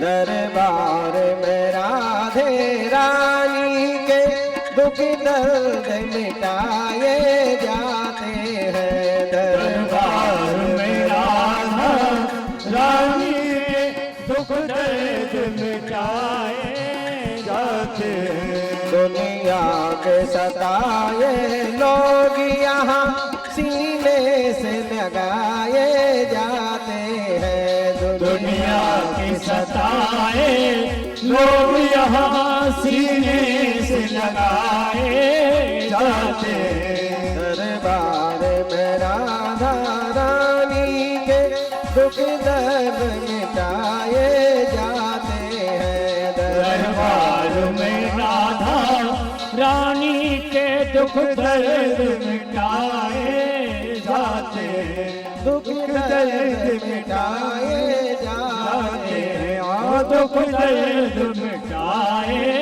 जाते हैं। बोलो बाबा के बिहारी लाल की जय हो। केवल भगवान का ही दरबार ऐसा है जहाँ सभी दुख का हनन होता है। बोलो जय श्री कृष्ण। एक बात बताएं, जब दुनिया जिसको ठोकर देती है, ठुकरा देती है, तो केवल भगवान ही का सानिध्य भी हमको ग्रहण करना चाहिए। सच्चा कोई साथी दुनिया में है तो केवल भगवान है। भैया मालूम कब चलता है? जब दुनिया के लोग हमको ठोकर मारते हैं तब। सज्जनों, यहाँ पर नारद जी ने कहा, बोले ऐसा करो, उन्हीं कन्हैया के पाद पद्मों का तुम भी स्मरण करो। नारद जी ने ज्ञान वैराग्य को जागृत करने का प्रयास किया। वेद वेदांत का पाठ सुनाया, गीता का भी पाठ सुनाया, बार बार सुनाया, गीता पाठर मोहर मोहर। लेकिन परिणाम यह निकला कि थोड़ा सा उठ करके खड़े हो गए और पुनः भूमि पर गिर पड़े। उस समय आकाशवाणी हुई, थोड़ा ध्यान देना। आकाशवाणी ने कहा, नारद, यदि ज्ञान वैराग को आप पुष्ट करना चाहते हो तो एदर तुम तू सत्कर्म सुरव से तुम समाचार, कोई सत्कर्म करो, सत्कर्म, तब इनका दुख दूर होगा। जैसे ये सुना तो नारद जी आश्चर्य में पड़ गए, भाई सत्कर्म क्या है? कभी कभी ऐसा होता है, जिस कोई भी शास्त्र हो या शब्द हो, जब उसका ज्ञान हमें न हो तो अपने से उच्च जो पूजनीय है या विद्वान है उनसे चर्चा करना चाहिए। बड़े बड़े संतों से देवर्षि नारद ने प्रश्न किया, बोले ये बताओ सत्कर्म का मतलब क्या है, पर कहीं से कोई संतोषजनक उत्तर प्राप्त नहीं हुआ। उस समय सनक सनंदन सनातन कुमार का दिव्य दर्शन हुआ और उनसे जैसे ही नारद बाबा ने प्रश्न किया तो सनकादिक महात्माओं ने बता दिया, सत्कर्म सोच को न्यूनम ज्ञान यज्ञा स्मृता बुधई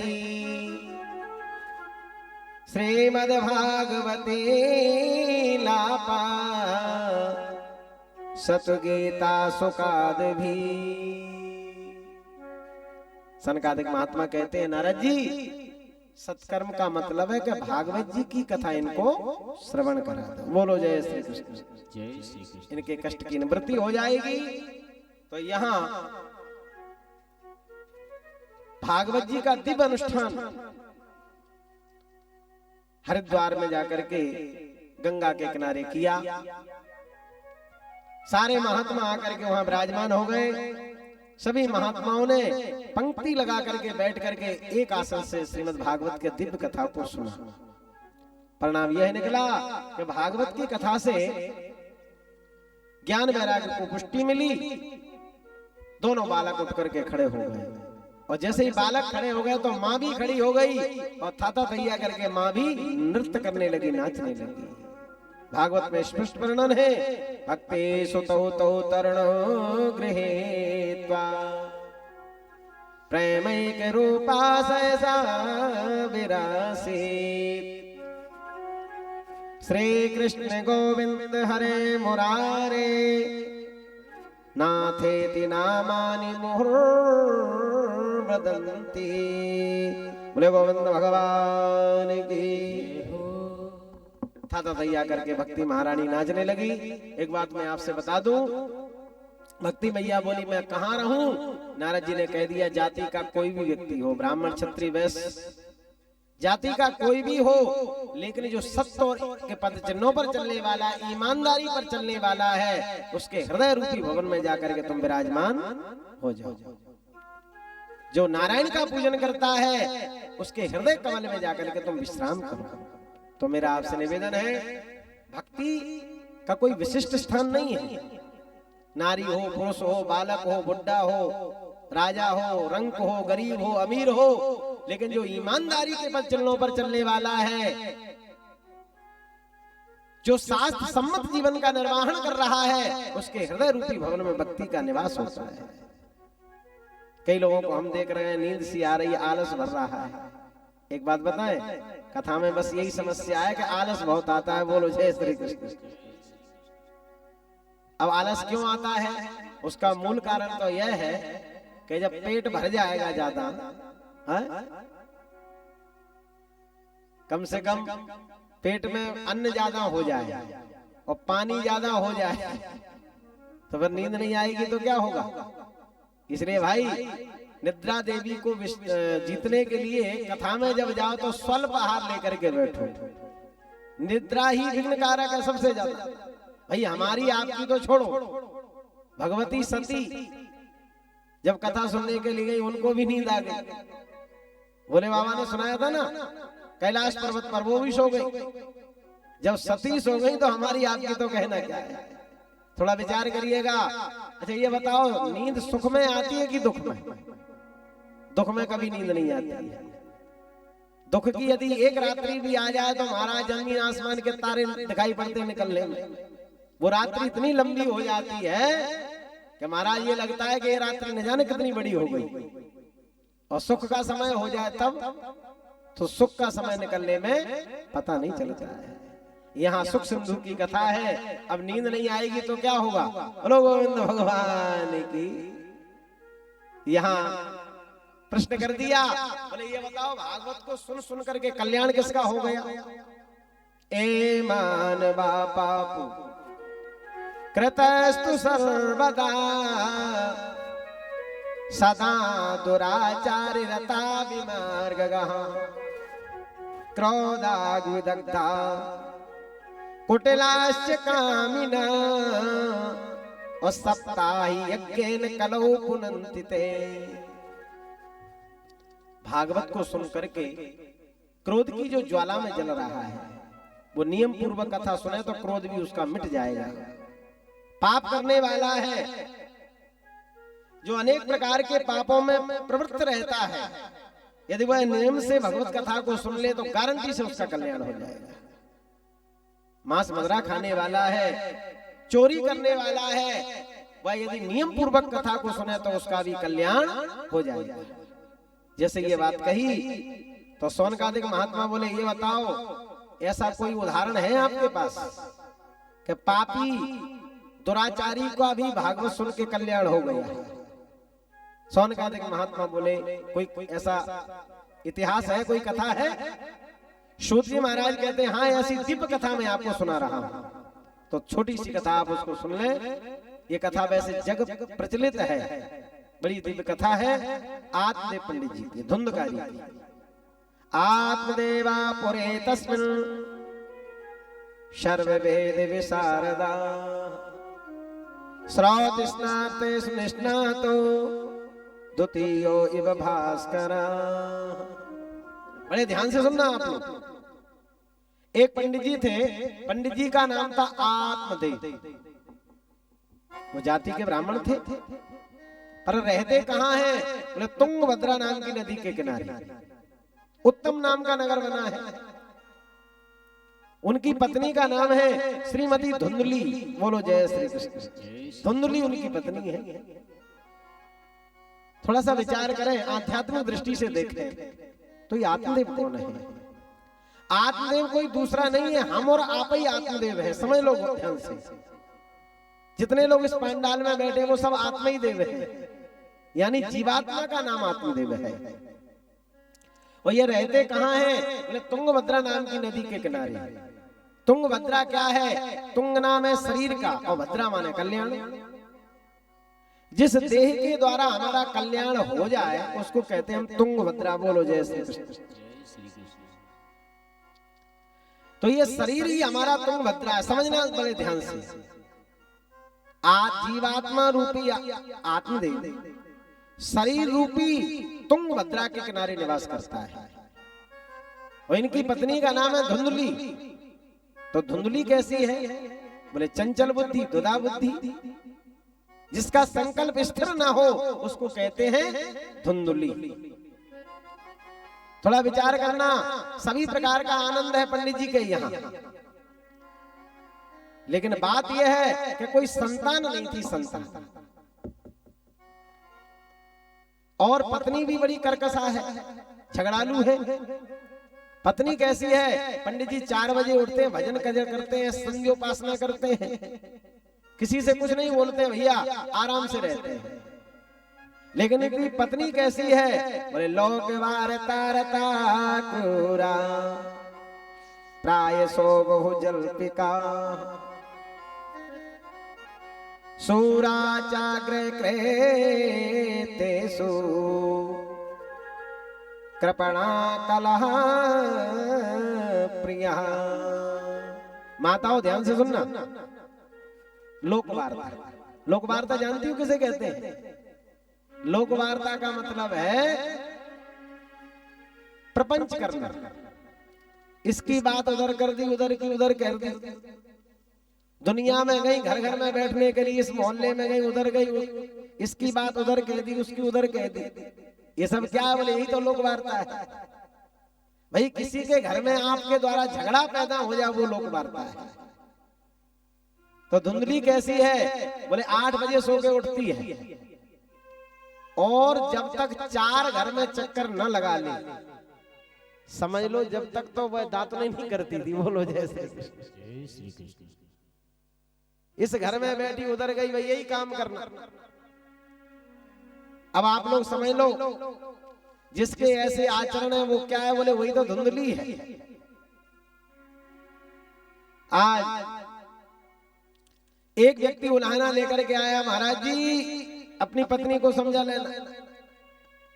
कल हमारे घर में गई और ऐसी आग लगाई कि 2 दिन से चूल्हा भी नहीं जला हमारे यहाँ तक। पता नहीं क्या बोल करके आई है। तो महाराज जी बड़े उल्हाना सुन सुन करके दुखी।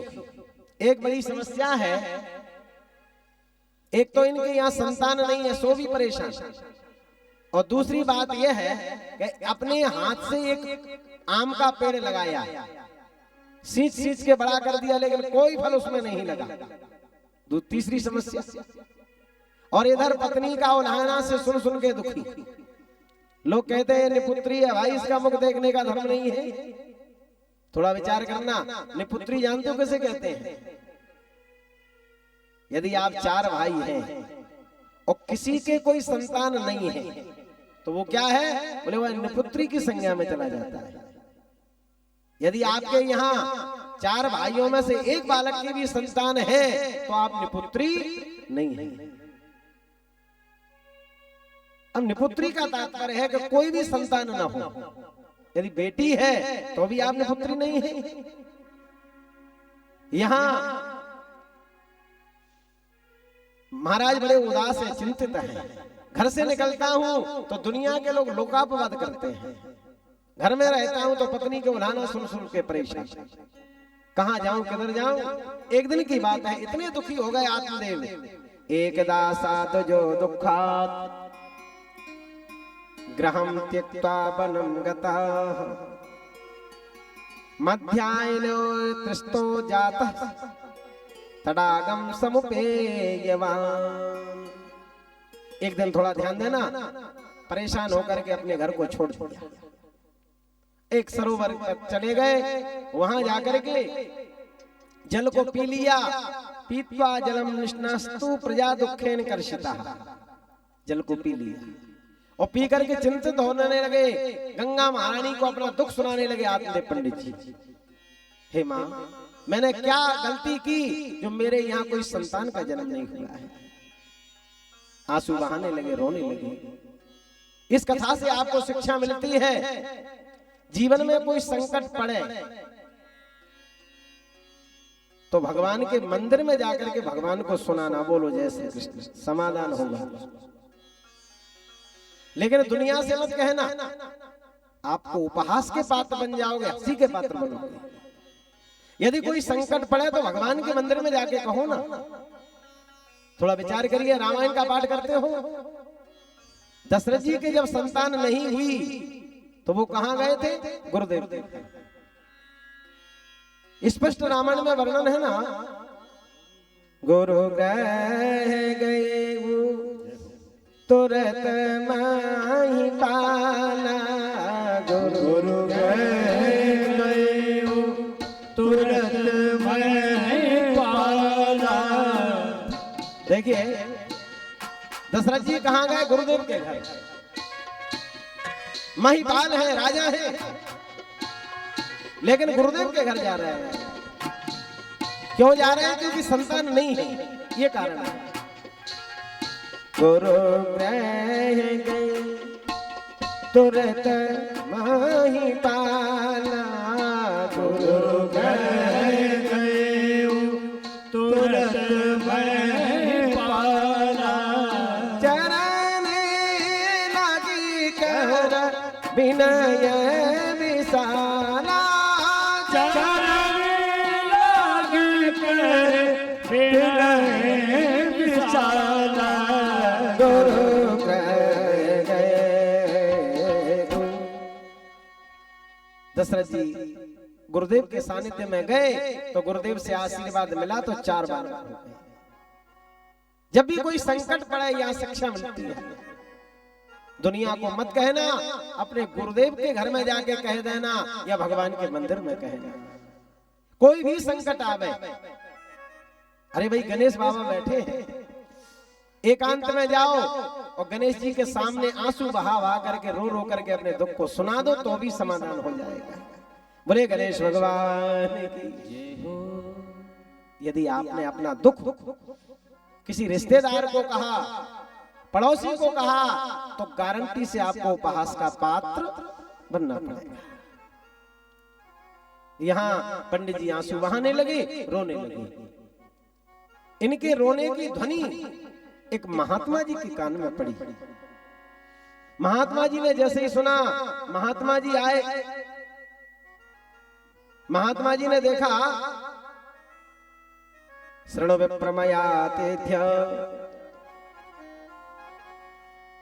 हे भूदेवता, देखने में तो आप ऐसे लग रहे हो जैसे ब्राह्मण देवता हो, क्योंकि आपके मस्तक पर तिलक लगा है, गले में कंठी माला है, हाथ में सुमरिनी है, लगता है कि आप भूदेवता हैं, ब्राह्मण देवता हैं। अच्छा ये बताओ रोने का कारण क्या है? जैसे ये कहा तो पंडित जी कहने लगे मैं अपने भाग्य के लिए रो रहा हूं, अपनी किस्मत के लिए रो रहा हूं, क्योंकि शास्त्र का ऐसा मत है कि दिग्जीवितम प्रजाहीनम दिग्ग्रहम चा प्रजा बिना दिग्धनम चानपत्तस्य दिक्कुलम संतति बिना। संतानहीन जीवन को धिक्कार है, संतानहीन गृहस्थ को धिक्कार है। मैंने अपने हाथ से एक गाय आम का पेड़ लगाया, लेकिन उसमें कोई फल नहीं लगा। एक गाय को पाला, उसने भी कोई बछड़े को जन्म नहीं दिया। मैं इतना अभागा हूं। बाबा मेरे भाग्य को देखो, मेरी किस्मत को देखो। जैसे ये कहा तो सन्यासी महात्मा कहने लगे मैंने तुम्हारे भाग्य को देख लिया। शृणु विप्रमयातेध्य प्रारब्धम तु विलोकतुम सप्त जन्मावधि तवा पुत्रो नैवच नैवच। मैंने आपके भविष्य को देख लिया है कि तुम्हारे भाग्य में एक जन्म की तो छोड़ो, 7 जन्म तक भी संतान नहीं होगी। बोलो गोविंद भगवान की। जैसे यह बात सुनी तो पंडित जी पछाड़ खा के जमीन पर गिर पड़े। थोड़ा विचार करना, यदि कोई व्यक्ति अग्नि से जल जाए और जलने के ऊपर कोई नमक डाले तो कितना कष्ट होगा? होगा कि नहीं? एक तो बालक नहीं था इसलिए कष्ट में, दूसरे कह दिया कि 7 जन्म तक बालक नहीं होगा। लेकिन पंडित जी संभल के उठे, विचार किया, बोले जो व्यक्ति 7 जन्म की बात बता सकता है, क्या पुत्र पैदा करने का कोई मंत्र नहीं जानता होगा? लगता है कोई महापुरुष है। चरणों को पकड़ लिया, बाबा पुत्र दो, संतान दो, वरना मैं तो आत्महत्या करने वाला हूं। गंगा जी का किनारा है, महात्मा जी सामने खड़े हैं। यदि ये मामला कोर्ट में जाएगा तो आपको गवाह देने के लिए जाना पड़ेगा। यहाँ महात्मा जी ने अपनी झोली में से फल निकाला और दे दिया। बोले लो मेरा आशीर्वाद है, ये फल ले जाओ, अपनी पत्नी को खिला देना, गारंटी से 9 महीने बाद बालक का जन्म होगा। बोले संत भगवान की जय हो। अच्छा एक विचार करना, संत किसे कहते हैं जानते हो? संत की परिभाषा क्या है? लंबी दाढ़ी हो, माथे पर तिलक लगा हो, कंठी माला हो, भगवा वस्त्र हो, क्या वह संत है? हाँ, बोले बाहर की आकृति के द्वारा भी हम ऐसे मान लेते हैं ये संत हैं, लेकिन अंतर की अंदर की आकृति कैसी होना चाहिए? बोले संतुष्ट मनसा समदर्शनः स संतः। सबसे पहला गुण होता है संत के अंदर शांति, और दूसरा गुण होता है समदृष्टि। नारी पुरुष गरीब अमीर कोई भी आया एक दृष्टि से जो देखे वो संत है। यदि ऐसा व्यक्ति कोई सूट पैंट वाला भी है तो समझ लेना वो किसी संत से कम नहीं है। बोलो जय श्री कृष्ण। यहाँ फल दे दिया, पंडित जी प्रसन्न होकर के अपने घर में गए और अपनी पत्नी से कहा देवी जी ये फल ले लो, महाराज जी का आशीर्वाद है और 9 महीने बाद बालक होगा, ऐसा संत भगवान ने कहा है। इस फल को ग्रहण कर लो। जैसे ही पत्नी ने सुना तो पत्नी तो उल्टा स्त्री थी, लाल पीली आंखें निकाल के बोली क्यों जी? यदि फलों से संतान का जन्म होता तो समझ लो विवाह शादी होना तो बंद ही हो जाती है। बोलो जय श्री कृष्ण। दुनिया भर की बातें करने लगी। पत्नी बोली मैं फल को खा लूंगी, आप तो माला ले लो और भजन करो। अब धुंधली ने फल को ले लिया और ऐसे घुमाने लगी, और मन में क्या विचार कर रही पता है आपको? ये सोच रही है तरुणे कुटिला तस्य चक्षग्रे चररोदहा अहो चिंता ममोत्पन्ना फलम चाहम न भक्षये। यदि मैंने इस फल को ग्रहण कर लिया तो बहुत बड़ी भारी समस्या आ जाएगी मेरे सामने। धुंधली कह रही है क्या होगा? बोले सबसे बड़ी बात तो यह है कि मैं फल को खा लूंगी तो मेरा पेट बड़ा हो जाएगा। जब बालक गर्भ में आएगा तो स्थिति बनेगी।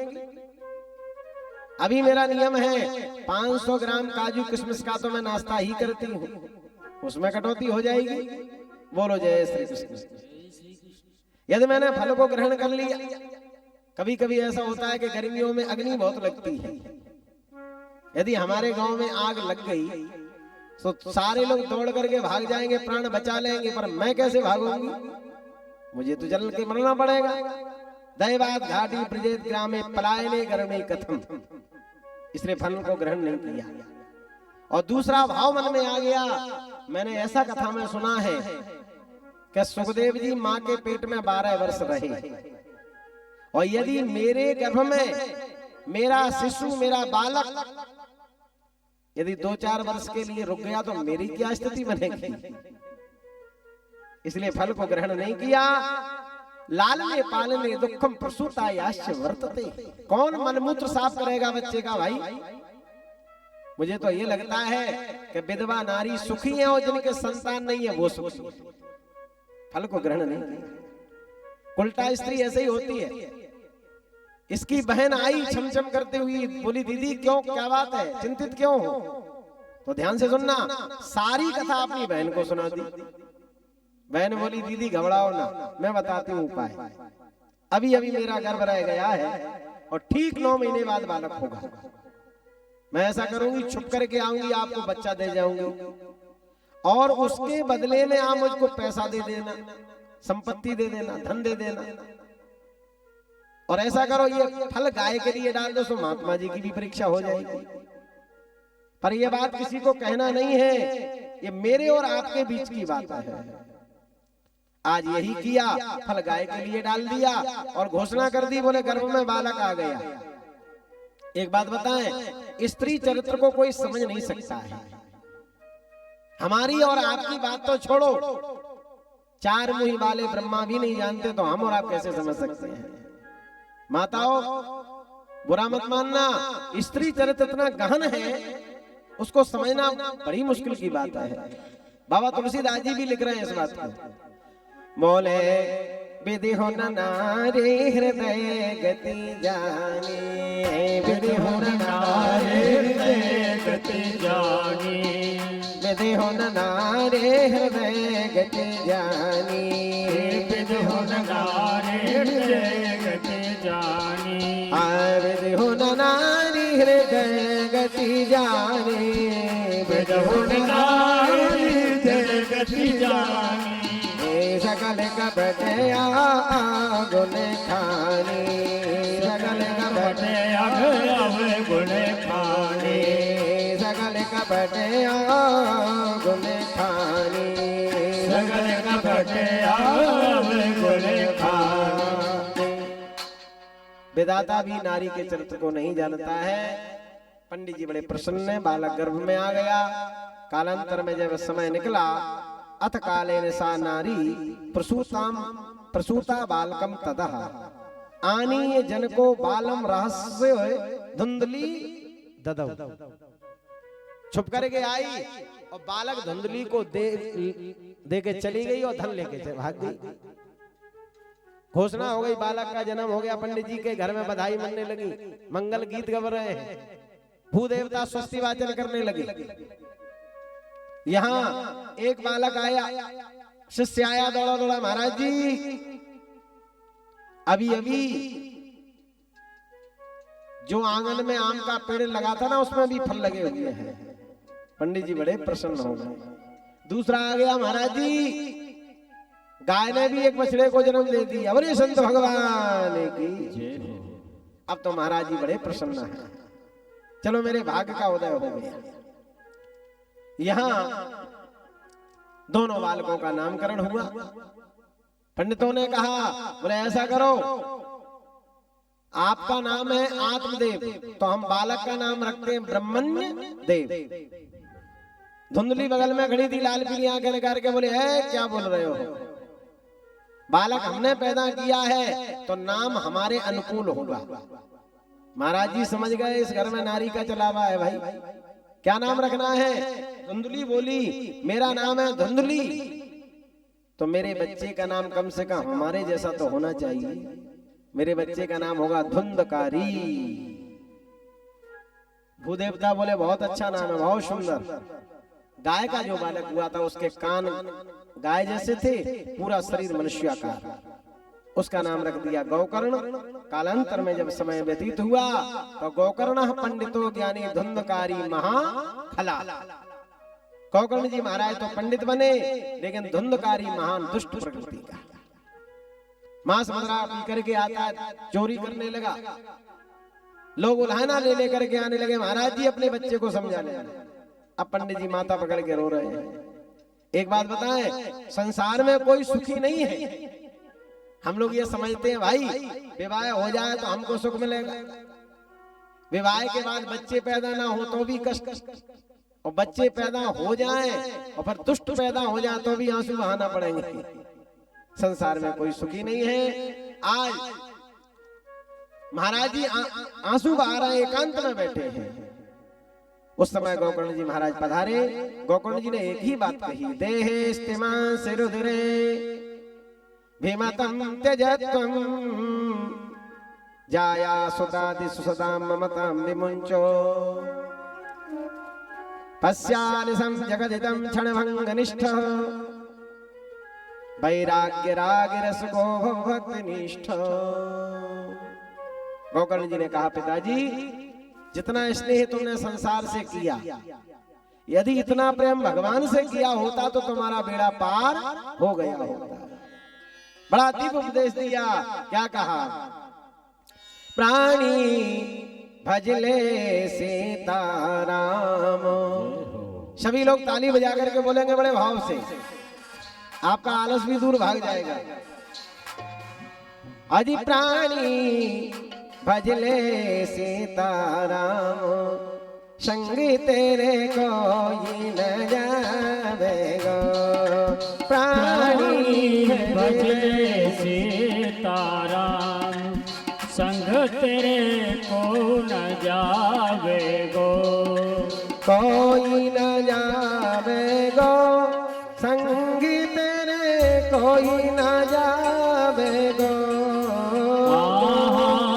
को न जावेगो, संग तेरे को न जावेगो।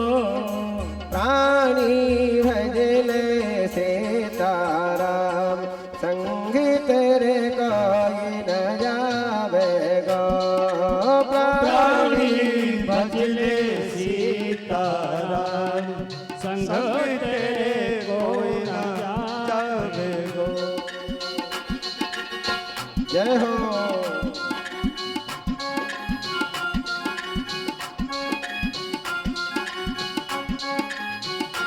जय हो।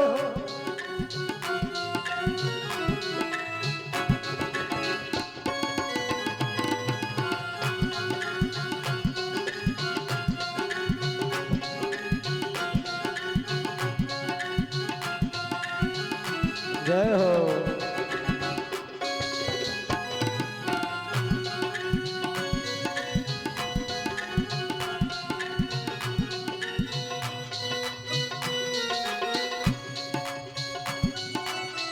कोई न जावेगो, प्राणी भजले सीताराम, संग तेरे कोई न जावेगो। प्राणी भजले सीताराम, संग तेरे कोई न जावेगो। देख यह स्वार्थ का संसार, देख यह स्वार्थ को संसार। पिता माता भ्राता और नार, पिता माता भ्राता और नार। भजन कर हरि को बारंबार, भजन कर हरि को बारंबार। तन सुआ उड़ जाए संगी तेरे कोई न जावेगा तन से सुआ उड़ जाए संग तेरे को न जावेगो प्राणी भजने सीताराम संग तेरे कोई न जावेगा अरे प्राणी भजले सीताराम संग तेरे को न जावेगो प्राणी भजले सीताराम संग तेरे कोई न जावेगो अरे प्राणी भजले सीताराम संग तेरे को न जावेगो बोलो गोविंद भगवान की जय हो। एक बात बताएं, दुनिया में कोई सुखी नहीं है, हर व्यक्ति दुखी है। कोई भी ऐसा प्राणी नहीं है जो ये कह दे भुजा उठा करके हम लोग सुखी हैं। भाई हर व्यक्ति दुखी है, कोई तन दुखी, कोई मन दुखी, कोई धन बिन रहते उदास, थोड़े थोड़े सब दुखी, सुखी राम के दास। कोई पत्नी से परेशान है, कोई बच्चों से परेशान है, कोई परिवार से परेशान, कोई रिश्तेदार से परेशान, दुनिया में कोई ना कोई परेशानी लगी है। लेकिन वास्तविकता ये है कि हम संसार में रहें और भगवान का ईमानदारी से भजन कर रहे हैं तो बहुत बड़े सुखी व्यक्ति हम लोग हैं। बोलो जय श्री कृष्ण। जय श्री कृष्ण। भगवान का भजन हम लोग करते रहें बस। संसार में हम ये चाहें कि जब सुख मिलेगा तब भजन होगा, तो सुख मिलेगा नहीं, वो भजन होगा। एक दृष्टांत से आप लोग समझ में। एक व्यक्ति गया समुद्र में स्नान करने को, और जैसे ही वह समुद्र में गया तो आपने देखा होगा वहां तरंगे उठती है। तरंगे आपने समुद्र देखा है, जिसको क्या कहते हैं, हेड़ा। बोलो जय श्री कृष्ण। रामेश्वरम जाओ तो मंदिर के जस्ट पीछे ही लगा है। जहां भी समुद्र के किनारे जाओगे तो हेड़ा लाइन क्रम से उठ रहे हैं, जिसको अपनी भाषा में तरंग कह दो या हेड़ा कह दो। कभी कभी ऐसा होता है ना, लोग कहते हैं भैया समुद्र में गए, हेड़ा लिए कि नहीं लिए? तो वह व्यक्ति गया नहाने के लिए और उसने देखा ये तो लाइन लगी है। अब व्यक्ति बैठ गया, बोले हेड़ा बंद हो जाए तो मैं डुबकी लगाऊंगा, वरना मैं इसमें डूब करके मर जाऊंगा। तो सुबह से लेकर शाम तक बैठा रहा। अब ये प्रतीक्षा कर रहा है कि हेड़ा बंद हो जाए, लेकिन हेड़ा बंद नहीं हुई। एक संत महात्मा ने देखा, वो आए, आकर के बोले क्यों जी, हम देख रहे हैं कि तुम सुबह से बैठे हो, क्यों बैठे हो? सो भगत जी बोले महाराज जी हम आए थे नहाने के लिए। तो बोले नहा लो। बोले हम ये इंतजार कर रहे हैं कि हेड़ा बंद हो जाए तब डुबकी लगाए।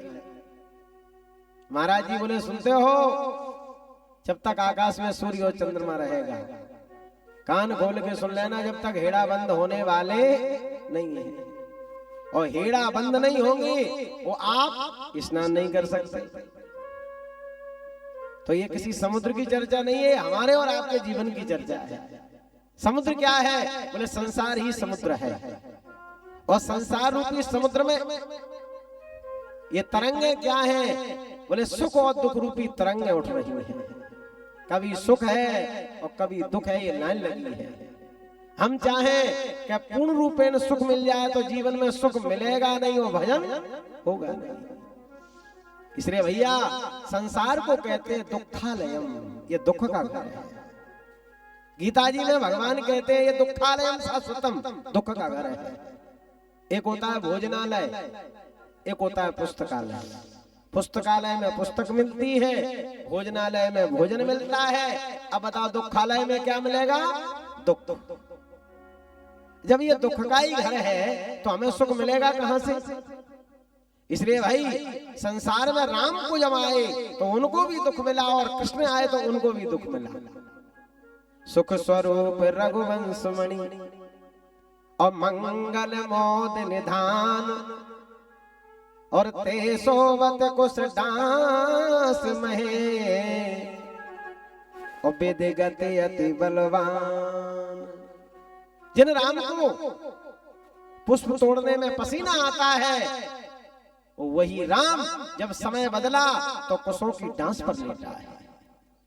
समय परिवर्तनशील है, इसलिए भैया सुख यदि है तो दुख जरूर आएगा और दुख यदि है तो सुख जरूर मिलेगा। ये तो काल चक्र है, क्रम चल रहा है। यहां ऐसा दिव्य गोकर्ण जी ने उपदेश दिया, घर को छोड़ दिया और गंगा के किनारे बैठ के भागवत का दिव्य पाठ किया और परम धाम को चले। लेकिन धुंधली घर में ही है। एक दिन की बात है कि धुंधकारी मांस मदरा खा करके आया और माँ के बाल पकड़ के घसीटने लगा और लातों से मारने लगा, पाद प्रहार करने लगा। भागवत में लिखा है, पितरी ऊपर तेने जननी ताड़तम भ्रशः कवित्तम तिष्ठति ब्रूहि हनिस्या लतया नचे। लाते और घूसों से मारने लगा और कहने लगा, माँ पैसा दे, पैसा कवित्तम निकाल पैसा। वित्तम माने धन। थोड़ा विचार करना। माँ मना करने लगी, अब मेरे पास कुछ नहीं है, तो लाते हो घूसों से मारने लगा। एक बात बताएं, जब धुंधली की पिटाई पड़ने लगी, जब संतान दुष्ट होती है तो प्यारे माता पिता को लाते हो घूसे ही खाना पड़ते हैं। बोलो जय श्री कृष्ण। बुढ़ापे में ये पक्की बात है।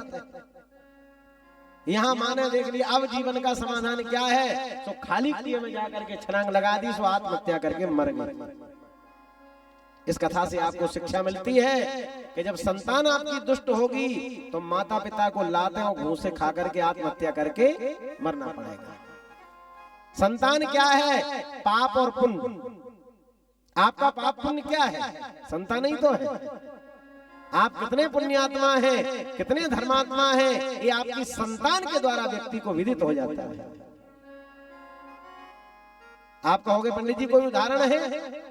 तो जब राम और जानकी जी का विवाह हुआ तो मिथिला के महात्मा कह रहे हैं, बोले जानकी जी हमारे जनक जी का पुण्य है। जब इस बात को अवध के लोगों ने सुना तो अवध के महात्मा कहने लगे, जब जानकी जी जनक जी का पुण्य है तो हम भुजा उठा के कहते हैं कि राम जी दशरथ का पुण्य है। प्रमाण क्या है? बोले जनक सुकृत।